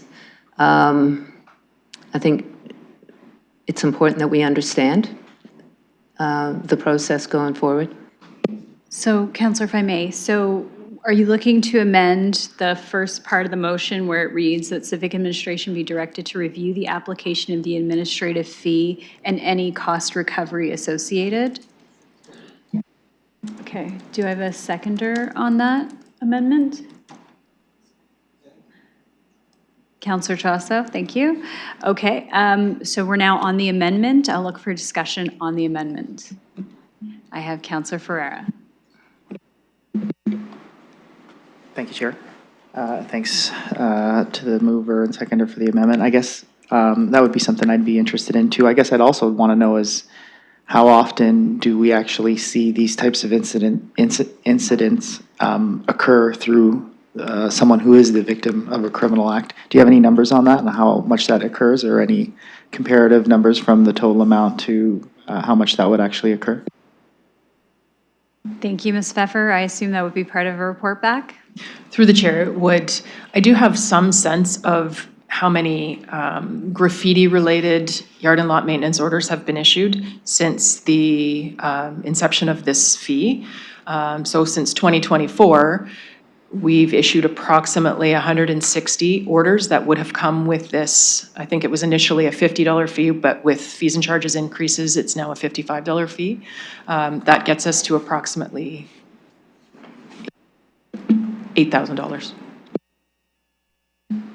Councillor Ferreira. Thank you. And that was not including individuals who are victims of a criminal act. That's total? Ms. Pfeffer. Through the chair, that is including victims of a criminal act in relation to graffiti only. There are many other property standards conditions that are addressed through the bylaw, yard and lot maintenance conditions that are addressed through the bylaw that occur as a result of a third-party interaction, potentially a criminal act, but a third-party interaction, such as illegal dumping, such as arson. Those are two pretty good examples, I would say. Councillor Ferreira. Okay, thanks for that. Yeah, I would support the motion. Like, I obviously think that it's not necessarily fair for someone who was a victim of some type of criminal act to pay for the fees. But at the same time, I think council should know the information on how much that would cost, and just so we can consider that cost recovery based on that, even though we're not fully getting a full cost recovery model. So I'd support the amendment. Thank you. Others on the amendment? Councillor Chasso. Yes, I can support that. I just wanted to make sure that, and I think the answer is yes, but I just wanted to make sure, we're not asking for you to change your practices currently in this motion. We're asking for a bylaw change, which would have you change your practices. I don't think that needs an amendment, but just so long as we all understand that, I'm good with the amendment and I'm good with the motion. Thank you. Thank you very much. Thank you. So anyone else on the amendment? Councillor Stevenson. Just a quick question through staff that it's not too onerous of a request. Ms. Pfeffer? Through the chair, this will take some time because it will have a legal component or a legal consideration in relation to which offenses we're talking about over and above graffiti. It will take some time. I would estimate at least a few months, but it's not overly onerous. We have the data available to us that we can put in the report, and the jurisdictional scan will require a little time as well. Councillor Stevenson. Okay, because although it's interesting, I don't think it changes the decision point, right? Like, this was a fee that we did to do some cost recovery, which I think was great. And this is just one portion of that where we think maybe we just need to pull back a little bit in one specific area. So even if it were to, you know, if it's $8,000, it's some percentage of $8,000. We're not talking about a lot of money. So to have staff do a lot of work on that, this is a public relations thing to say when a property owners, you know, go to their place that they own and or rent and they see graffiti or a broken window or something, that on top of that hit, they don't get the little notice of a $50 fee or $55 fee at the same time. So I'll leave it in committee's hands. I'm not voting, but I would just say to maybe weigh the ask on staff and potentially, like, if it's really going to affect the decision. Looking for other speakers on the amendment? Councillor Hopkins? Just as a follow-up to that, I did have a small concern that adding the cost recovery piece to this might be onerous, but from what I heard from staff, it's really all the other components of this motion that is going to take a little bit of time, so I'm looking for committee support. Thank you. Okay, seeing no other speakers online or in chambers on the amendment, we will open the vote.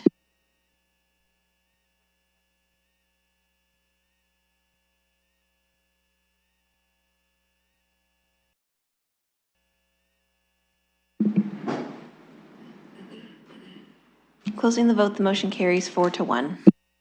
Okay, thank you. And on the main motion as amended, we have the mover and seconder. We'll keep the same mover and seconder. Okay, we will look to move back to the conversation on the main motion. I have Councillor Stevenson. Go ahead. Thanks. I just wanted to quickly thank the committee for the debate and discussion here in support of putting the motion on the floor. The discussion highlights why we switched from recommending changes to asking staff to do a scan and come back to us. It needed to be slowed down, it needs to be considered, so appreciate staff guiding us in that way. And I just am hoping that committee will support this. It is a trying time for businesses and property owners, and this is, like I said, a great move I think we made to do cost recovery, and I think this is just an opportunity to pull it back in one small spot so that we're not adding insult to injury on at a difficult time right now. Thank you. Looking for other speakers. Okay, seeing none, we will open the vote on the motion as amended.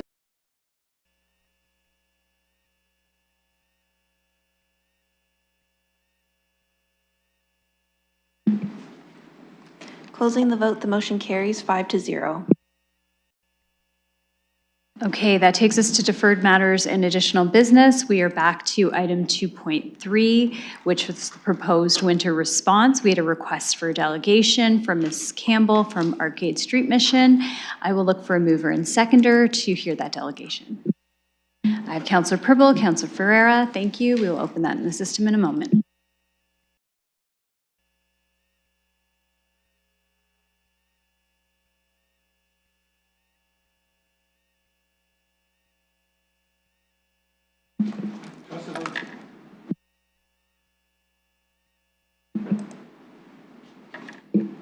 Closing the vote, the motion carries 5-0. Thank you. I will invite Ms. Campbell to the microphone. Thank you for waiting so patiently. You have 5 minutes. Please begin. Thank you, and through you, I'm just really pleased to stand before you today and say thank you to Civic Administration for some great work on this report. Many people will know that Arcade Street Mission has been actively involved in responding to winter needs for those who are experiencing homelessness for many years now. Seeing this report before you at this early time, I know it doesn't seem that early right now because although it's very hot, the winter comes quickly. I wanted to just share with you some information that I hope will inform your decision-making around this. We continue to see fairly high numbers of people experiencing homelessness and struggling to find indoor space for sleeping. I know that the numbers in the report online have come down, and I think part of that has to do with a previous conversation that was being had here around services minimizing in size and scope. Ours notwithstanding, at Arcade, we are providing less service right now than we do in the winter months and at other times because of funding pressures. And because of that, you don't see the numbers reflected the same way necessarily in our HIFIS database. We can only capture the data of where we're actually providing services and interacting with people. What we do know is that the low barrier services that are provided through drop-in spaces and particularly through winter response have been utilized fully in the last year. That we continue to see people outdoors and experiencing the health issues related to being outside. Here in the summer, we see overdoses increase because of quick metabolism and people needing to be intervened upon because of the heat. In the winter, it's more of the skin exposure and other ailments that come along with that, including people losing limbs and potentially dying in both scenarios. This has not changed in our city. What has changed in our city is that funding from the federal and provincial levels of government have reduced, actually by almost 30%. I think it's 28% in the last 3 years. Some of that was short-term funding, some of that came from different areas, but the pressures financially are very real. You as a council have done a pretty incredible job of maintaining a 10% increase on the tax levy to continue homelessness services, but as you've heard, that is barely keeping pace with the currently existing services. We are seeing a reduction of services, and when I hear the full scope of the impact on our community in terms of people's sense of safety, sense of intervention, do we have resources to direct people to? I will tell you that Arcade's doors are the only ones open afternoon on a Sunday for the general population who are experiencing homelessness, which means that our partners, such as the London Police Services, hospitals, and others, are putting a lot of pressure on us to find more ways to open our doors and invite people inside. During the winter months, we're often the place that people are coming from hospital instead of being released directly to the streets, coming into the emergency shelter space. These are really critical services, and we have a lot of data that we can provide to you that you have over time gathered, and I think it's important to recognize that this plan that's being proposed addresses some of the critical pieces that of the information you've heard over time. Every night stays, stability for people, some predictability in terms of where they can go at night, having consistent resources for the partners like the hospital, the police, the emergency services, and other facilities. It does presuppose, however, that there is daytime access to indoor services, which truly is at question right now, given the funding pressures from the federal and provincial government. So I want to highlight that for you. I want to be transparent about the impact on our community. And I want to share that, you know, the last time I was speaking to you in this very chamber, to this very committee, it was actually about operating our daytime services through the summer with federal dollars that had been announced and have not yet come to our municipality. We are looking at that funding cliff again at the end of this month. And I want to say thank you again to Civic Administration. I know there's been a lot of partnership in terms of reaching out and trying to find out where that funds are landing. It is a community job to work together from the municipal government, the organizations, and advocate together as a community. And I think it's so very important to be able to share with you the impact of the work we do together and the importance of fully funding this winter response that's before you, but also recognizing the context in which it is coming to you. Thank you so much. Thank you. So we have a report in front of us. I'm not sure if there's a mover and seconder for what's proposed in the motion. I have Councillor Hopkins and Councillor Pribble to move the staff recommendation, and we will open the floor for discussion.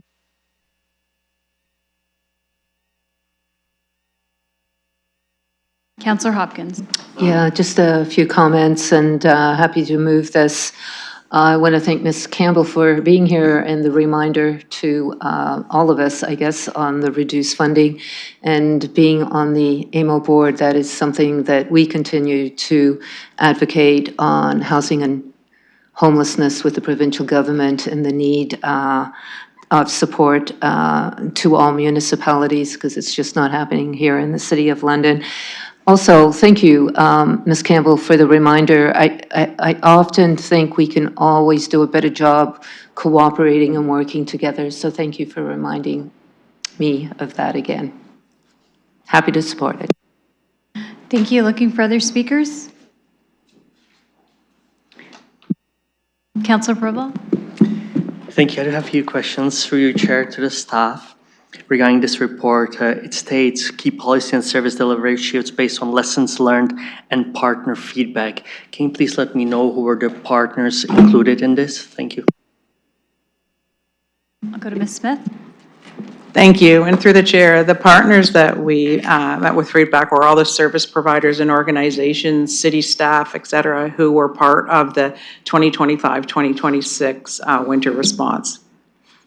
Councilor Preble? Okay, thank you for that. Did we consult with the service partners if they can accommodate the additional 71 spaces?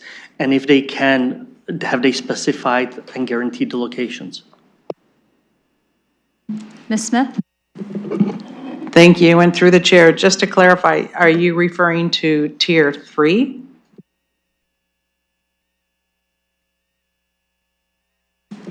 Yes. Thank you. Sorry, I appreciate the clarification. And through the chair, when we looked at the potential of 121 warming spaces for Tier 3, that is in 4 potential locations. One of those locations is London Cares, one of those is Arcade on Dundas, one of those is Arcade Cronin Warner, and the other one was a location to be determined. It hadn't been determined yet. It was based on the outcome of this report. Councilor Preble? Thank you. And based on the outcome of this report, if it's supported, then there is even though we don't have the confirmation yet, there is a space out there that would be available to the organization that would be providing these services, correct? Ms. Smith? Thank you. And through the chair, it is my understanding that the organization would actively look to secure space. Councilor Preble? Okay, thank you for that.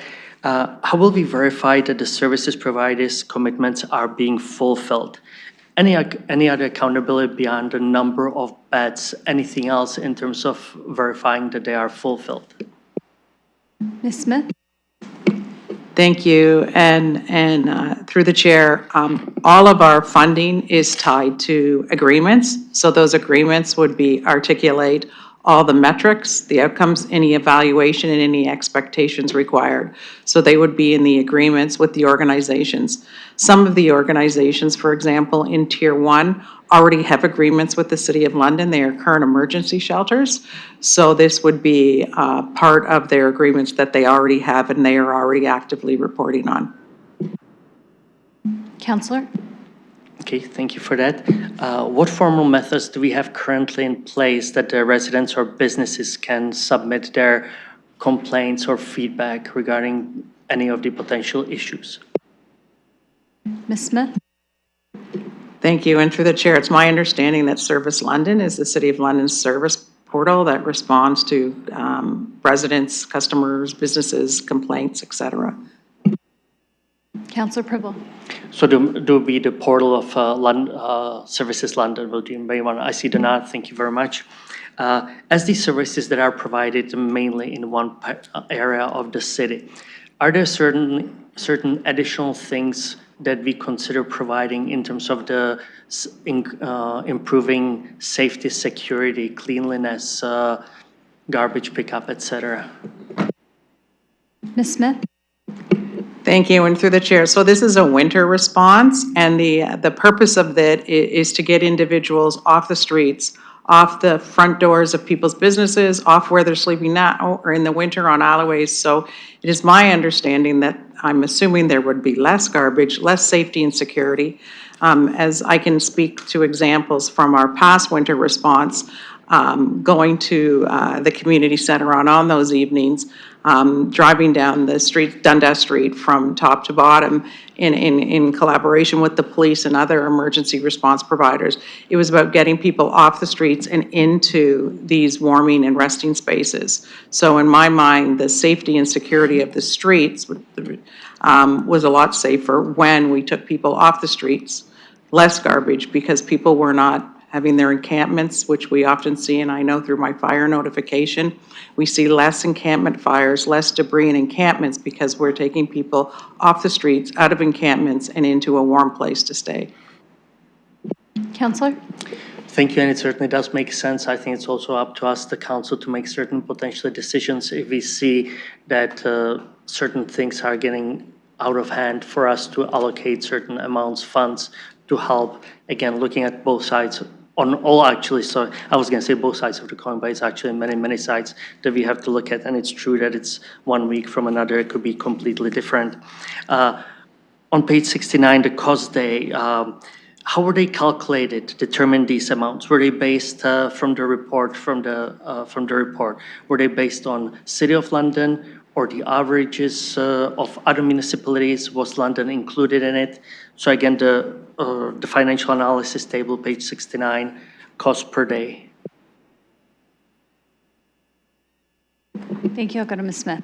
Thank you, and through the chair, the consultant reached out to a number of municipalities, and those municipalities, some shared their budget and their information back in 2024, 2025, I want to say. So that was based on information received from other municipalities on top of the conversations the consultant had with organizations here in London who are already providing those services. Counselor? Thank you. So I'm glad that it was other municipalities as well, because if I look at the financials and if I divide it per day, then it actually works out to what's actually in front of us. It's very similar, including the bottom part with the additional costs of the table. So I'm glad the other municipalities were included as well. I have last questions. What is the current balance of the operating budget contingency reserve? Ms. Smith? Thank you, and through the chair, the current uncommitted balance of the operating budget contingency reserve fund is approximately $40 million. And Councilor Purble? And through the chair, I would like to thank the entire staff for all the questions answered. Thank you. Thank you. Looking for other speakers. I have Counselor Stevenson. I know Councilor Ferreira. Sorry, I didn't see Counselor Ferreira's hand. Nope, I'll go to committee first. Go ahead, Counselor Ferreira.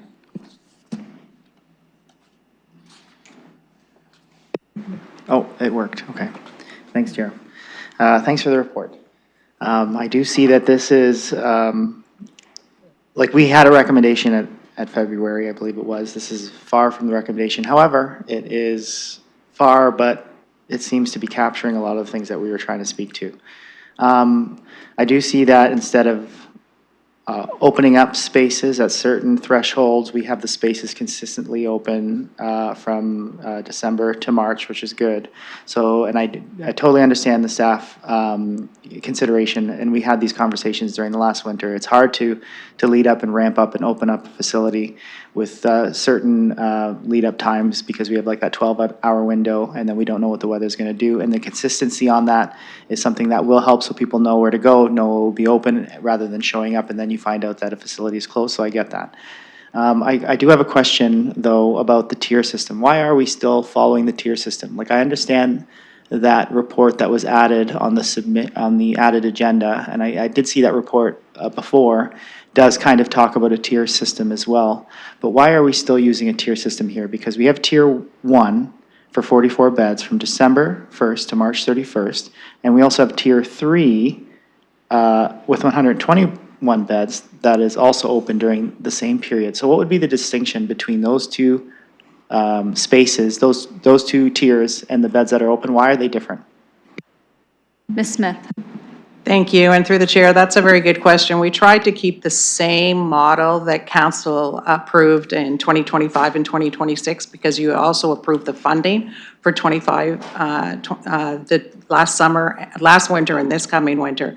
So the biggest difference is the tier 1s are organizations, are our current emergency shelter providers that can increase the number of beds that they have, and majority of those are 24/7. So tier 1 was our emergency shelters that currently have beds and contracts with the City of London. So we reached back out to them and said, how many beds could you increase by and what would the cost be to that? So last year it was up to 20. This year in conversation with them, it's up to 44. The big difference in Tier 3 is Tier 3 are warming spaces. The majority are from 9 p.m. to 9 a.m. So they are not beds. They are typically cots, blankets, a place for individuals to get off the street, get in, stay warm, maybe have a hot drink, some cookies, granola bars, some oranges. I'm just speaking from experience. We had at Boyle, and have a warm place to stay overnight and the services and supports they need, and then they leave in the morning. Councillor Ferreira. Okay, thank you for that. I appreciate expanding on that, and it does seem that is quite consistent actually with the report that was added to the agenda as well. So I guess we recently approved the housing procurement item at this committee a couple of hours ago. How would this, because Tier 1 would be using those extra spaces at the shelters that are also going to see that new standardized procurement model, how would those two reconcile in the future? I'll go to Mr. Dickens. Thank you, through you, Chair. I think the key part of that is it'll be in the future that they reconcile. When we look at what system capacity is, these beds that would be added, some of them are actually unused space at the Center of Hope. For example, they were previously funded through other programs, and they're now sitting or will be vacant, and Center of Hope has offered those up, for example. So when you look to reconcile that, it'd be like, what are the organizations able to optimize when it comes to any no longer funded or underfunded space that might be vacant? Councillor Ferreira. Okay, thank you for that. Also, the -5 temperature threshold, like I understand we have beds that are open between that season, which is great, and the consistency is there. But we still have a surge capacity increase that is happening at the -15 or the -20 wind chill. And if you could just clarify that, if it's the and or the or on that. But the question is why was that decision made for the -15 and or -20 wind chill and not the -5? Ms. Smith. Thank you, and through the chair. So council directed us to look at open December to March, open at -5, open at -10, open at -15. So in consultation with our community partners, looking at weather projections in the past, the numbers of going on, and the feasibility of what we could do in the capacity of our partners, it was recommended that the majority of beds be open from December 1st to March 31st. As you can imagine, having staff on call, having to pay time and a half to come in on overtime after they've worked all day. So the staffing and operational issues to work on an in-call at -15 is very challenging. It provides a lot of challenges. I can speak directly from Boyle. We had to have security on every night because our emergency partners would drop individuals off. It was -10, it was -12. It was very challenging to try and understand and read ahead what the weather would be like. Is it going to change? Knowing that we have to give at least 8 to 10 hours in preparation to start it. So in conversation with all of our partners, it was decided that, and they decided that in the best interest of our unhoused individuals, so they know where they can go, they can get out of the cold, understanding that cold is cold in the winter time, that the best option was to open our Tier 3 warming spaces from December 1st to March 31st.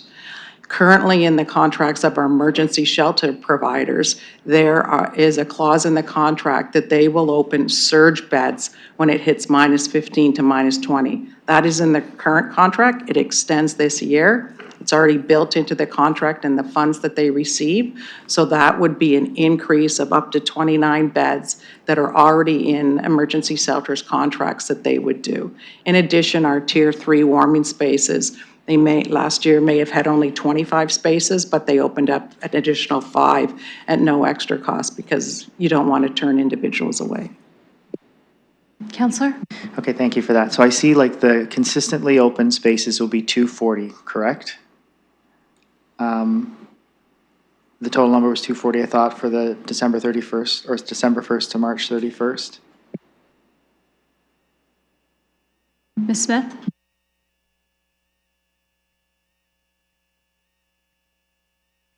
Thank you, and through the chair, that's correct. Councillor?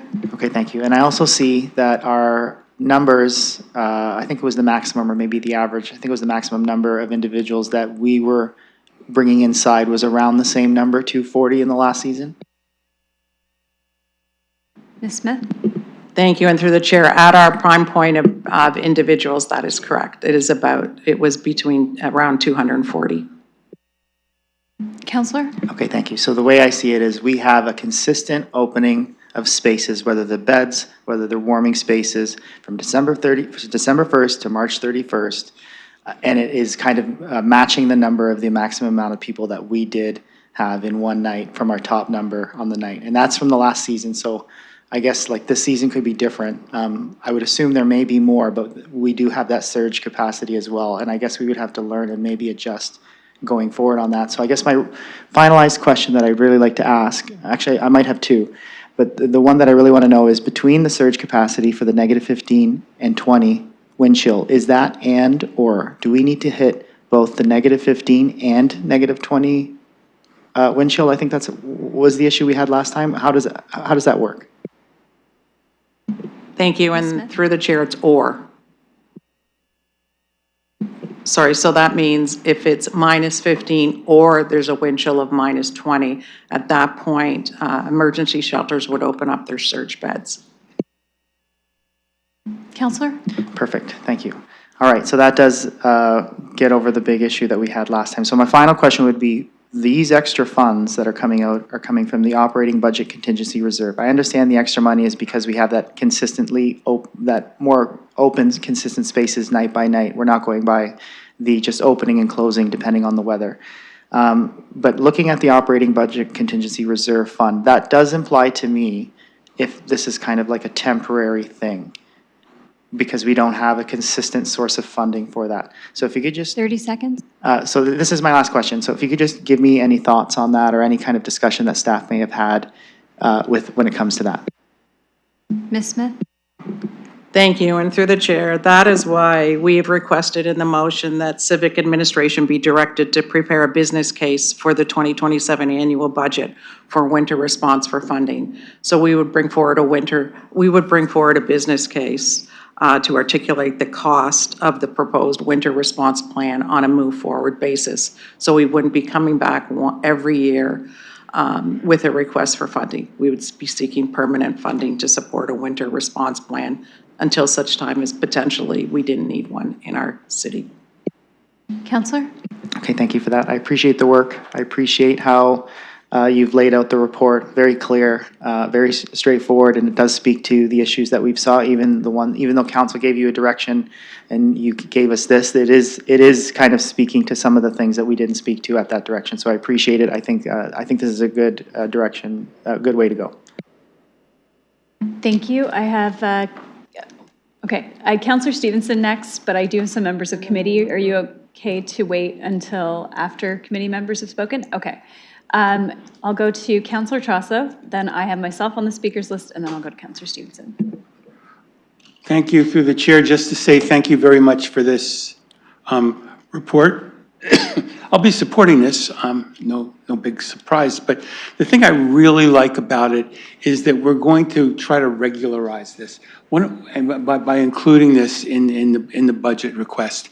And I'm glad that you're doing it for 2027 and not waiting for the 4-year budget. One of the things that I think has caused a lot of tension in the community, on this council, with staff, is the uncertainty and the going back and forth and the consistent, every time this comes up in a piecemeal way, we have to sort of reinvent the policy here. And I think that, I think to this council's credit, we've dealt with this as well as we could this term of council. But also, even more so to staff's credit, the amazing lengths that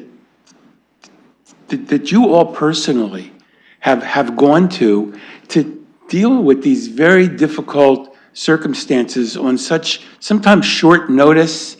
You've mentioned the difficulties with sort of predicting the weather when we're using these sort of set criteria. So all in all, I think this is a very, very important step in the right direction. But putting aside what the criteria are, the fact that this council is finally going to deal with this as somewhat of an ongoing, I don't want to say permanent, because hopefully it's not permanent, but ongoing for the time program. It's really going to make it a lot easier for members of the public, this council, your staff, and everyone involved to know what's going on. So thank you for this. Thank you. I will return the chair to Council Purple. I have the chair, and I'm recognizing Councilor Rahman. Thank you, and through you, Presiding Officer, first I want to start by thanking staff for the information that's in front of us, and I want to thank council and committee members, as well as other councilors that requested the report that's in front of us today as well. And I remember the conversation that we were having in February at the time when we were requesting more support for winter response. When I read this report, I read it from a few different perspectives. One, this is something that council asked staff to come back with, a dedicated winter response program, and to address some of the concerns from last year's winter response, including the activation of a community center. In reading this report, I did have some questions and concerns. I've had a chance to engage with staff on them, but I do want to ask some of them here as well. My first question has to do with, in Tier 1, the 24 beds that are referred to, those are net new. Going to the staff. Thank you, and through the chair, that is correct. The 24 beds are net new. They currently aren't in the system right now. Councilor? Thank you. And so those were above and beyond beds that we offered in 2025 for winter response. Going to staff.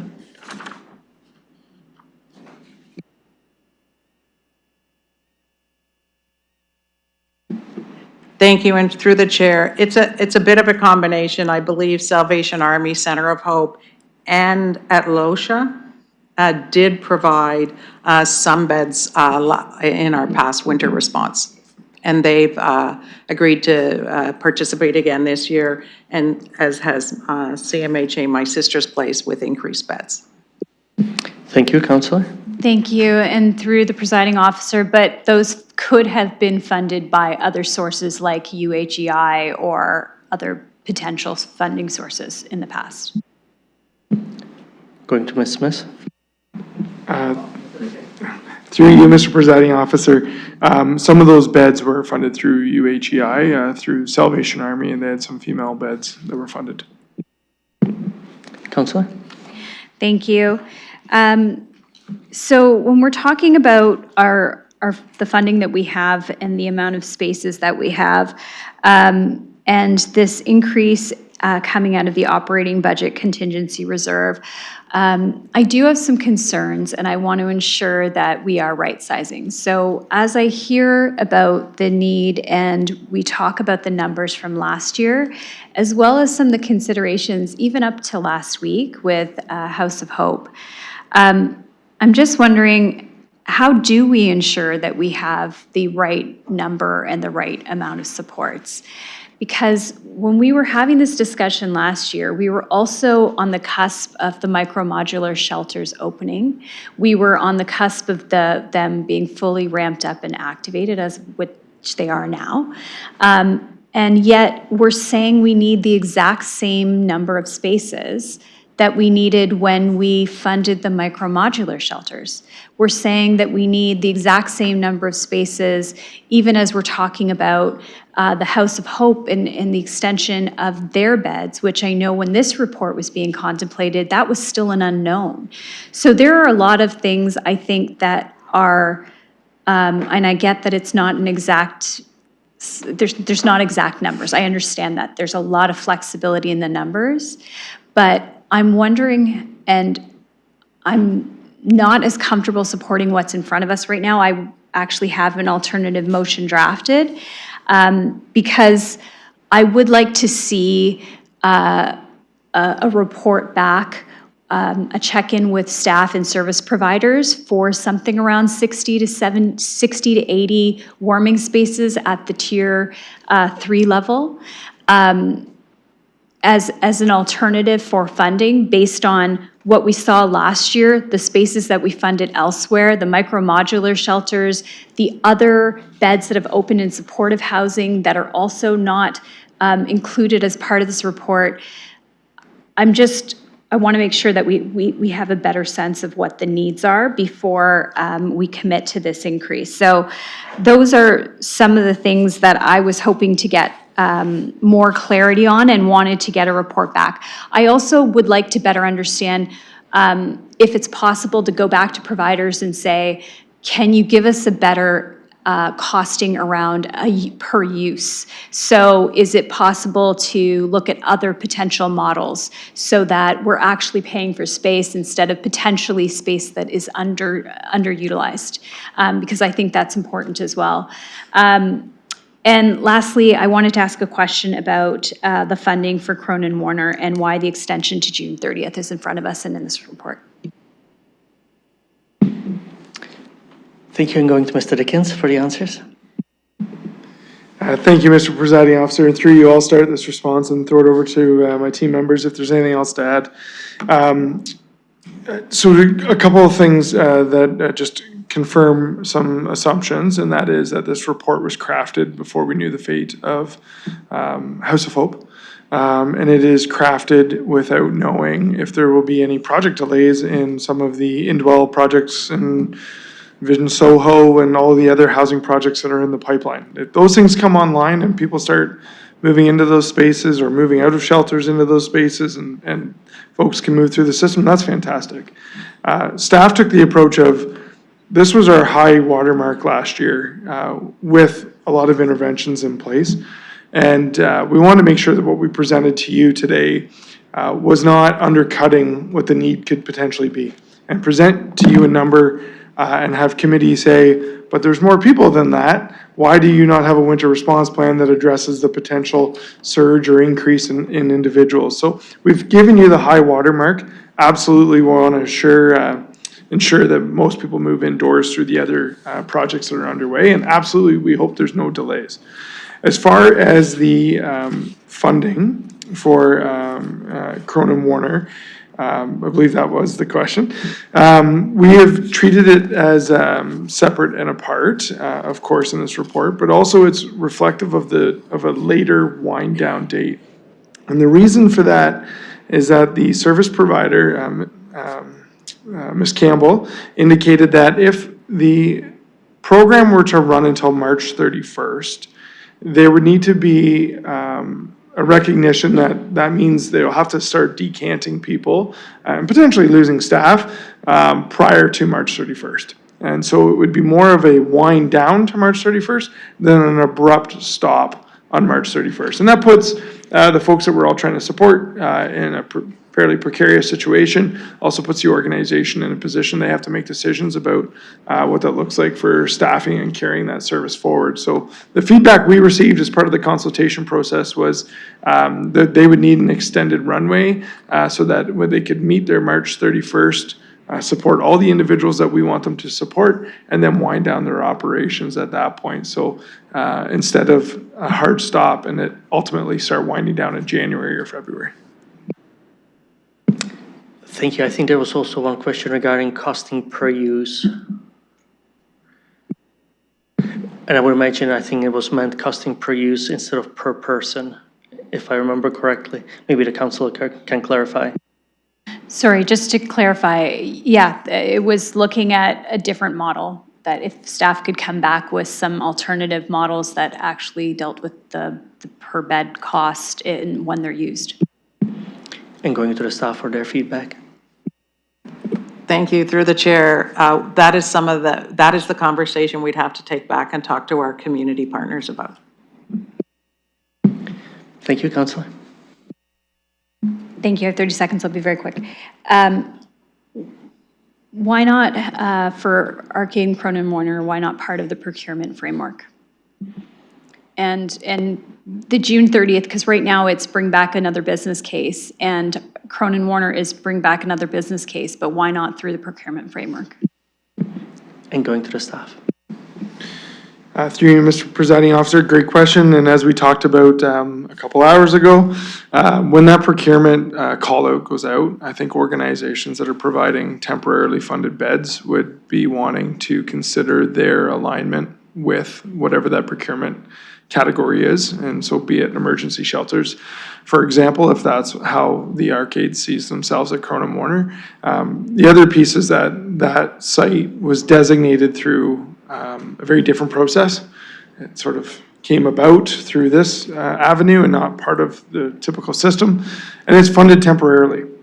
So it doesn't preclude the Arcade from participating in that procurement process and eventually moving into that process.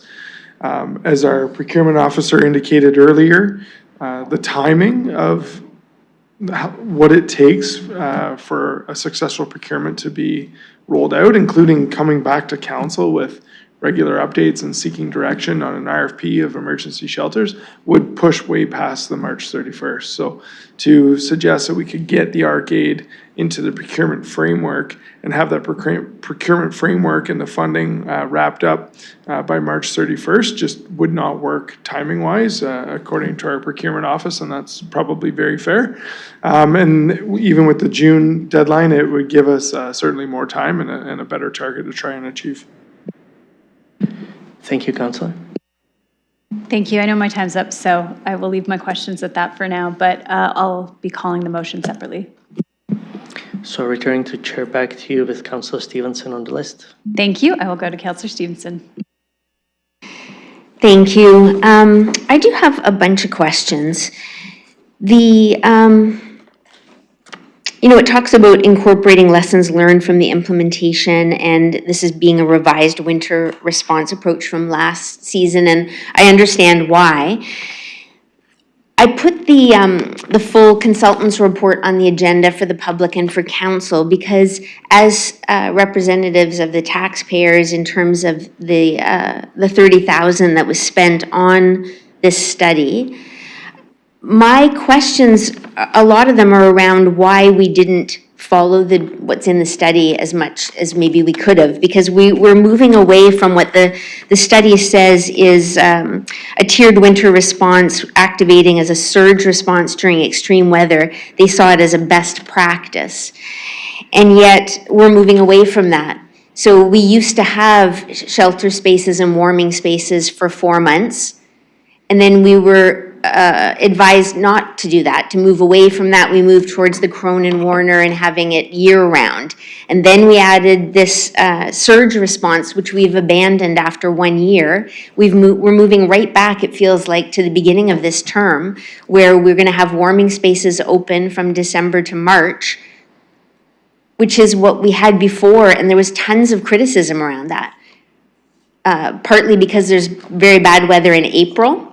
And so, again, we're going to be closing doors and have people out in snowstorms again in April.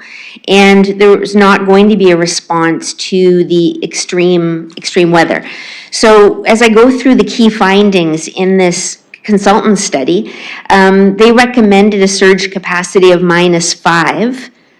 And yet we went with even less stringent than the Middlesex London Health Unit. So I'm just wondering, through you to staff, if you can just explain why we didn't follow the temperature requirements then or now in terms of the -5 being a health and safety concern.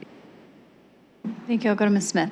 Thank you. And through the chair, part of our development of this report was to share this report per the Middlesex London Health Unit and ask them if they had any concerns. And they were very supportive of the proposed plan that we brought forward, understanding now. And when we looked at the weather forecasts, especially in the past year and two, at -5, it was almost every night. You had asked us also to look at yellow, gray, red warnings. So by the time we looked at all those and the implications of the time of year that these would start, it was almost, basically, I'd have to look at my numbers and I could have that by council, but it was almost every day of the winter started at a -5 degrees. But on top of that, it's the decision-making and the confusion for our emergency service providers and also for community members to say, okay, it's -3 tonight. Do we open? It could be -5. It's -12. Do we open at -15? And I believe in the consultant's report, we were directed to go this way because we'd been doing it at -15. But overall, a number of municipalities, included Toronto, opened their spaces, their warming spaces across the city for the duration of the winter time. So this was our way of moving to something we thought that would get us towards that direction, and our learnings from the last winter, extremely cold days. You're right, they did start. I remember we opened extra early. When I didn't open, I got a number of emails from community and council members, why aren't you open? And I'm debating, okay, it's -13, it could be it was very hard decisions to make, noting that we had to make these decisions in advance. So based on the report, based on recommendations from the health unit, from our experts and our community advisors, community partners, we thought the best way to go forward with this was to open from December to March 31st. Councillor Stevenson. Thank you. Well, as you talk about the confusion and the short turnaround on time, in the report, it recommended that emergency management make the call and declare it 3 days in advance. That's what the consultants recommended. So why did we do that sort of last minute, everyday look? Mr. Dickens. Thank you, and through you. Absolutely, that is in the consultant's report, and then there's a lived reality that's different. And we work with the emergency management team, and they're trying to get updated weather forecasts. And this past winter, maybe it was an anomaly, maybe not, those weather forecasts were changing 12, 24 hours at a time. And so while we could look to make that decision, we were then finding big shifts in weather. And sometimes 3 days in advance, the weather was not meeting any threshold. And closer to those dates, it was exceeding it. And so we set a benchmark for a 12-hour notice as a due process to give people the heads up that we could activate so staff could mobilize and do what they needed to be able to convert the space and then staff it all night. Councillor? Yeah, thank you. I guess, again, just on behalf of taxpayers, when we spend the 30,000 on the study and then we didn't use the temperature, we didn't use the rotation of the centers to reduce the impacts on programming, we didn't use the, keep the municipality in a policy perspective and not operational. We use staff, even though the report clearly says that, the complex high acuity needs need experienced personnel. And then we didn't do the declare 3 days in advance. It's just trying to reconcile the spending of the money on the study and then not using any of it because we end up, doing the limited things that we decide to do anyway. So for me, it's just, it's another thing I'm going to bring up at another time, but I just wanted to point out that we tried something that is considered a best practice by the consultant that other cities do that I think there is a need for, and we've abandoned it in one season, not having followed most of their recommendations. So it just seems like possibly a missed opportunity to reduce the cost for taxpayers and meet the need, because last winter was particularly cold, but there's other winters where, a month can be 0 or above, and through the whole month of December, and we're going to be in a state of providing services at taxpayer dollars and then potentially not having them in April, which could be a terrible winter month. So I still don't see that we're setting ourselves up for success. Am I that short? I also want to talk about 602 Queens and 696 Dundas. My understanding is neither of those allow for overnight resting spaces. So I'm just wondering how we're doing that in this proposal.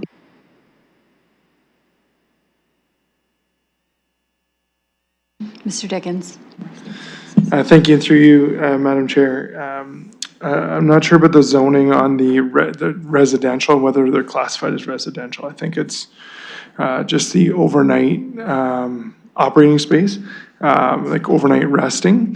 I know 602, there's a community use piece in there, and we'll have to maybe get Mr. Mathers' team to come back at council with a more robust answer, but there's a zoning piece where it relates to residential or residency, and they are not zoned for that, and in this case, it is more just overnight space.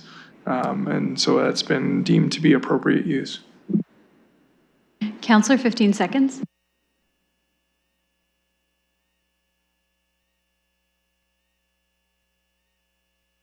I guess it's 602 Queens we've had for all this time. It just seems a shame we're talking about this just now. And 696 Dundas, we have a council endorsed thing that says no resting spaces on that strip, and we gave it up until the end of April, but my understanding is it still exists. Thank you. Looking for other speakers. I have Counselor Trosso next. Can somebody on staff tell me what it costs the taxpayers to have a frostbite case treated?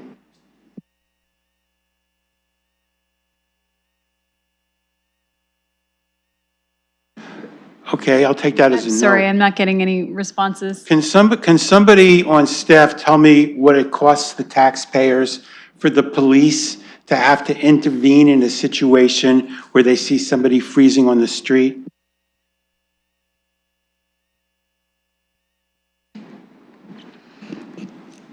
Counselor, are you asking a specific staff member? Because I don't have LPS here and I don't have anybody from the hospitals here, so. I'll appeal to their collective wisdom. I'm not getting a response, but. Thank you. You're asking for a cost though, and I don't think that's. Yeah, but these are costs to the taxpayers. These are appreciable, demonstrable costs to the taxpayers. Putting aside the cost in human suffering and the fact that, when people suffer from frostbite, they often lose an extremity, and that sort of creates problems for them down the line. So the only point I'm making here is we have to be very careful when we start a sentence with the keeping in mind the cost to the taxpayers. Because costs to the taxpayers come in many different forms, and sometimes they're just not that easy to put in a staff report on a balance sheet. And I just think it's really important for us to remember that. Point of privilege. Counselor, I'll hear your point of privilege, but you are also not a member of the committee, so that's. Well, when I talked about the cost to taxpayers, I was referring to the $30,000 consultant study, which, maybe could have saved some frostbite. Okay. I heard your point of privilege. I feel like the matter's dealt with. I'll go to Counselor Trosso. Oh, I'm finished. Thank you. Looking for other speakers. Counselor Ferreira. Thanks, Chair. How much time do I have? 5 seconds. I did some calculations really quick on the 100,000 per year per individual who are unhoused on how much that costs the taxpayer for 4 months. That would be 32,000. Thank you. I suggest send it in an email. Thank you. Okay. Other speakers on this item. Counselor Purple, go ahead. Thank you, and I'm going to make some comments, and certainly if anyone else has feedback, I'll be more than happy to receive it. Just going back to last winter response, incredibly challenging for everyone. I have to state that with the temperatures we had, and it's easy to spend money in terms of we are going to be open straight through the days, but we did not. We look at the taxpayer, we try to save the money to the taxpayer. What ended up happening is that there were last minute, last second decisions. I have to say that the staff, especially with the boil, how we opened up, and I visited it 3 times, staff did an incredible job under very challenging situations. Every night when we had the boil open, I did go walk through the downtown, not even one single person in downtown, which never happened the winter before. I certainly want to give kudos for that. Yes, we have to balance it. And I do know that there were certain issues with the neighborhood, with the cleanup. And those are the things we have to look at. So, when we looked at, and when I asked the previous questions about the cleanup, I do understand snow covers a lot, we house them, but on the other hand, we have to look at all the sides, both sides of the coin, all the coins, so all the sides. Why? Because we need to cater all. That was, for example, I know there's not a point, but when we talked about the constables as well, I know it's not 100% proactive action. On the other hand, we are in a situation that we must address it. We have no choice. It's not only on our capacity, it comes from the higher levels of government, which we are battling with and trying to do the best. One thing is, I do agree that in terms of the consulting, when we put it out there, for us to consider every single things that come back. On the other hand, do we have to implement every single one of them? No, we don't. If you have a better experience, better practice, we can make the final decision. Should we consider what comes back? Absolutely. But I don't know how my time is, but I just want to say thank you because it was an incredibly challenging winter, and hats off to our staff, hats off to the agencies. There's no doubt in my mind that we saved many, many lives, because winters before, I was running with hot water and hot soup to the people, and our staff and the agencies resolved that and saved lives. Thank you. Thank you. Councilor McAllister next. Thank you, through the chair. And I just want to start by saying I appreciate, we're talking about this in July. I think that's important. In terms of my term on council, I know it's been a struggle in terms of coming up with these plans. So I appreciate all the effort that's gone into this. And also recognizing, these plans have had to change over the last few years. There's definitely been lessons learned. I would say in terms of one of the big ones that I've seen over the last few years is the ramping up and the ramping down of service has not really worked in any capacity. I think we've seen the challenges that come with that. And I appreciate that, there's been coordination this time around in terms of the conversations that have been had with the providers and the city staff, because in terms of what we had last year, I really, I feel for the community, the impacts they had, but also in terms of what staff had to do in terms of every time had to ramp up the services. We're pretty much drafting city staff to run a shelter, and that's not really our expertise. So I just want to again say thank you to everyone who was involved with that. It was an imperfect system. I think we can recognize the pitfalls now, but in the moment we had to do something. And so again, appreciate all that. I do want to go back to, I think it was Councilor Purple who mentioned earlier in terms of there's one location that's TBD. And I'm just wondering in terms of how that decision will come back to us, if it will come back to us, or what we envision that looking like. So if staff could comment on that. Ms. Smith? Thank you, and through the chair, we are waiting for the response plan to go through committee, the council process. If there's any edits or changes, any motions, it would depend on that, of what you would like us to bring back, or we could also do it through an update. Depending on where we end with council and the motion we end with, we can make a determination. And I assume there would be one in the motion if you wanted us to report back on the final model. Councilor McAllister? Yeah, and thank you. And through you, I would suggest to the committee that that's probably good to have that as part of the motion, to have that report back. I think a lot of people in the city would be interested in that. But I guess I can also ask this question now then. Where do we envision that in terms of, would it be a city facility? Or are we looking at other sites? Just in terms of, what we had last year. And I know there was a lot of concerns that, using the same facilities, Carling's being used, Boyle's being used, and I think those communities have, they've done their part, and we should look at alternative sites. So I'm just curious what site staff are looking at now. Ms. Smith? Thank you, and through the chair, it's not a city facility. It is our community partners that are looking, and I understand through them, they're looking at opportunities in the south or the far east end of the city. Councilor? Okay, thank you. I would still suggest that it should be a citywide search, just in terms of, again, the areas that are already providing the services. I think there are some parts of the city that could also play their part. So just as some feedback in terms of sites, I think it should be a citywide search. It should not be limited to the east or the south. But those are my comments on that. I'll leave it there. Appreciate all the work that went into this and that we're looking at it so early. So thank you. Thank you. Looking for other speakers? Okay, seeing none, I will open the motion. We are going to deal with Part A first.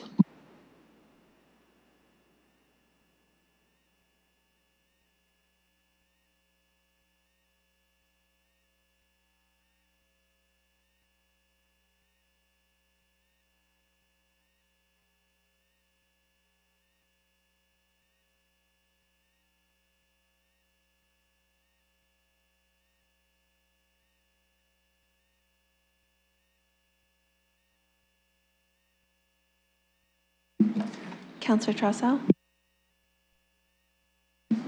Yes. Closing the vote, the motion carries. Thank you. And the rest of the motion, B, C, D, and the it being noted, we'll open the vote.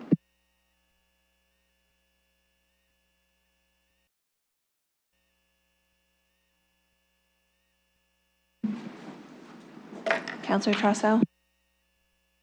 I'm sorry, it's not on my screen. Trusso votes yes. Closing the vote, the motion carries 4-1. Thank you. That takes us to our confidential session.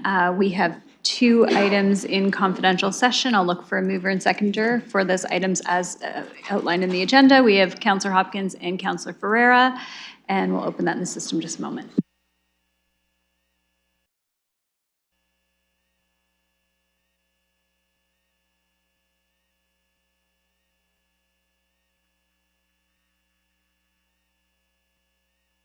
Yes, Trusso votes yes. Thank you, Jerry. I vote yes. Closing the vote, the motion carries 5-0. Thank you for those in the gallery. Thanks for attending, and we'll see you later.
Thank you for opening the door.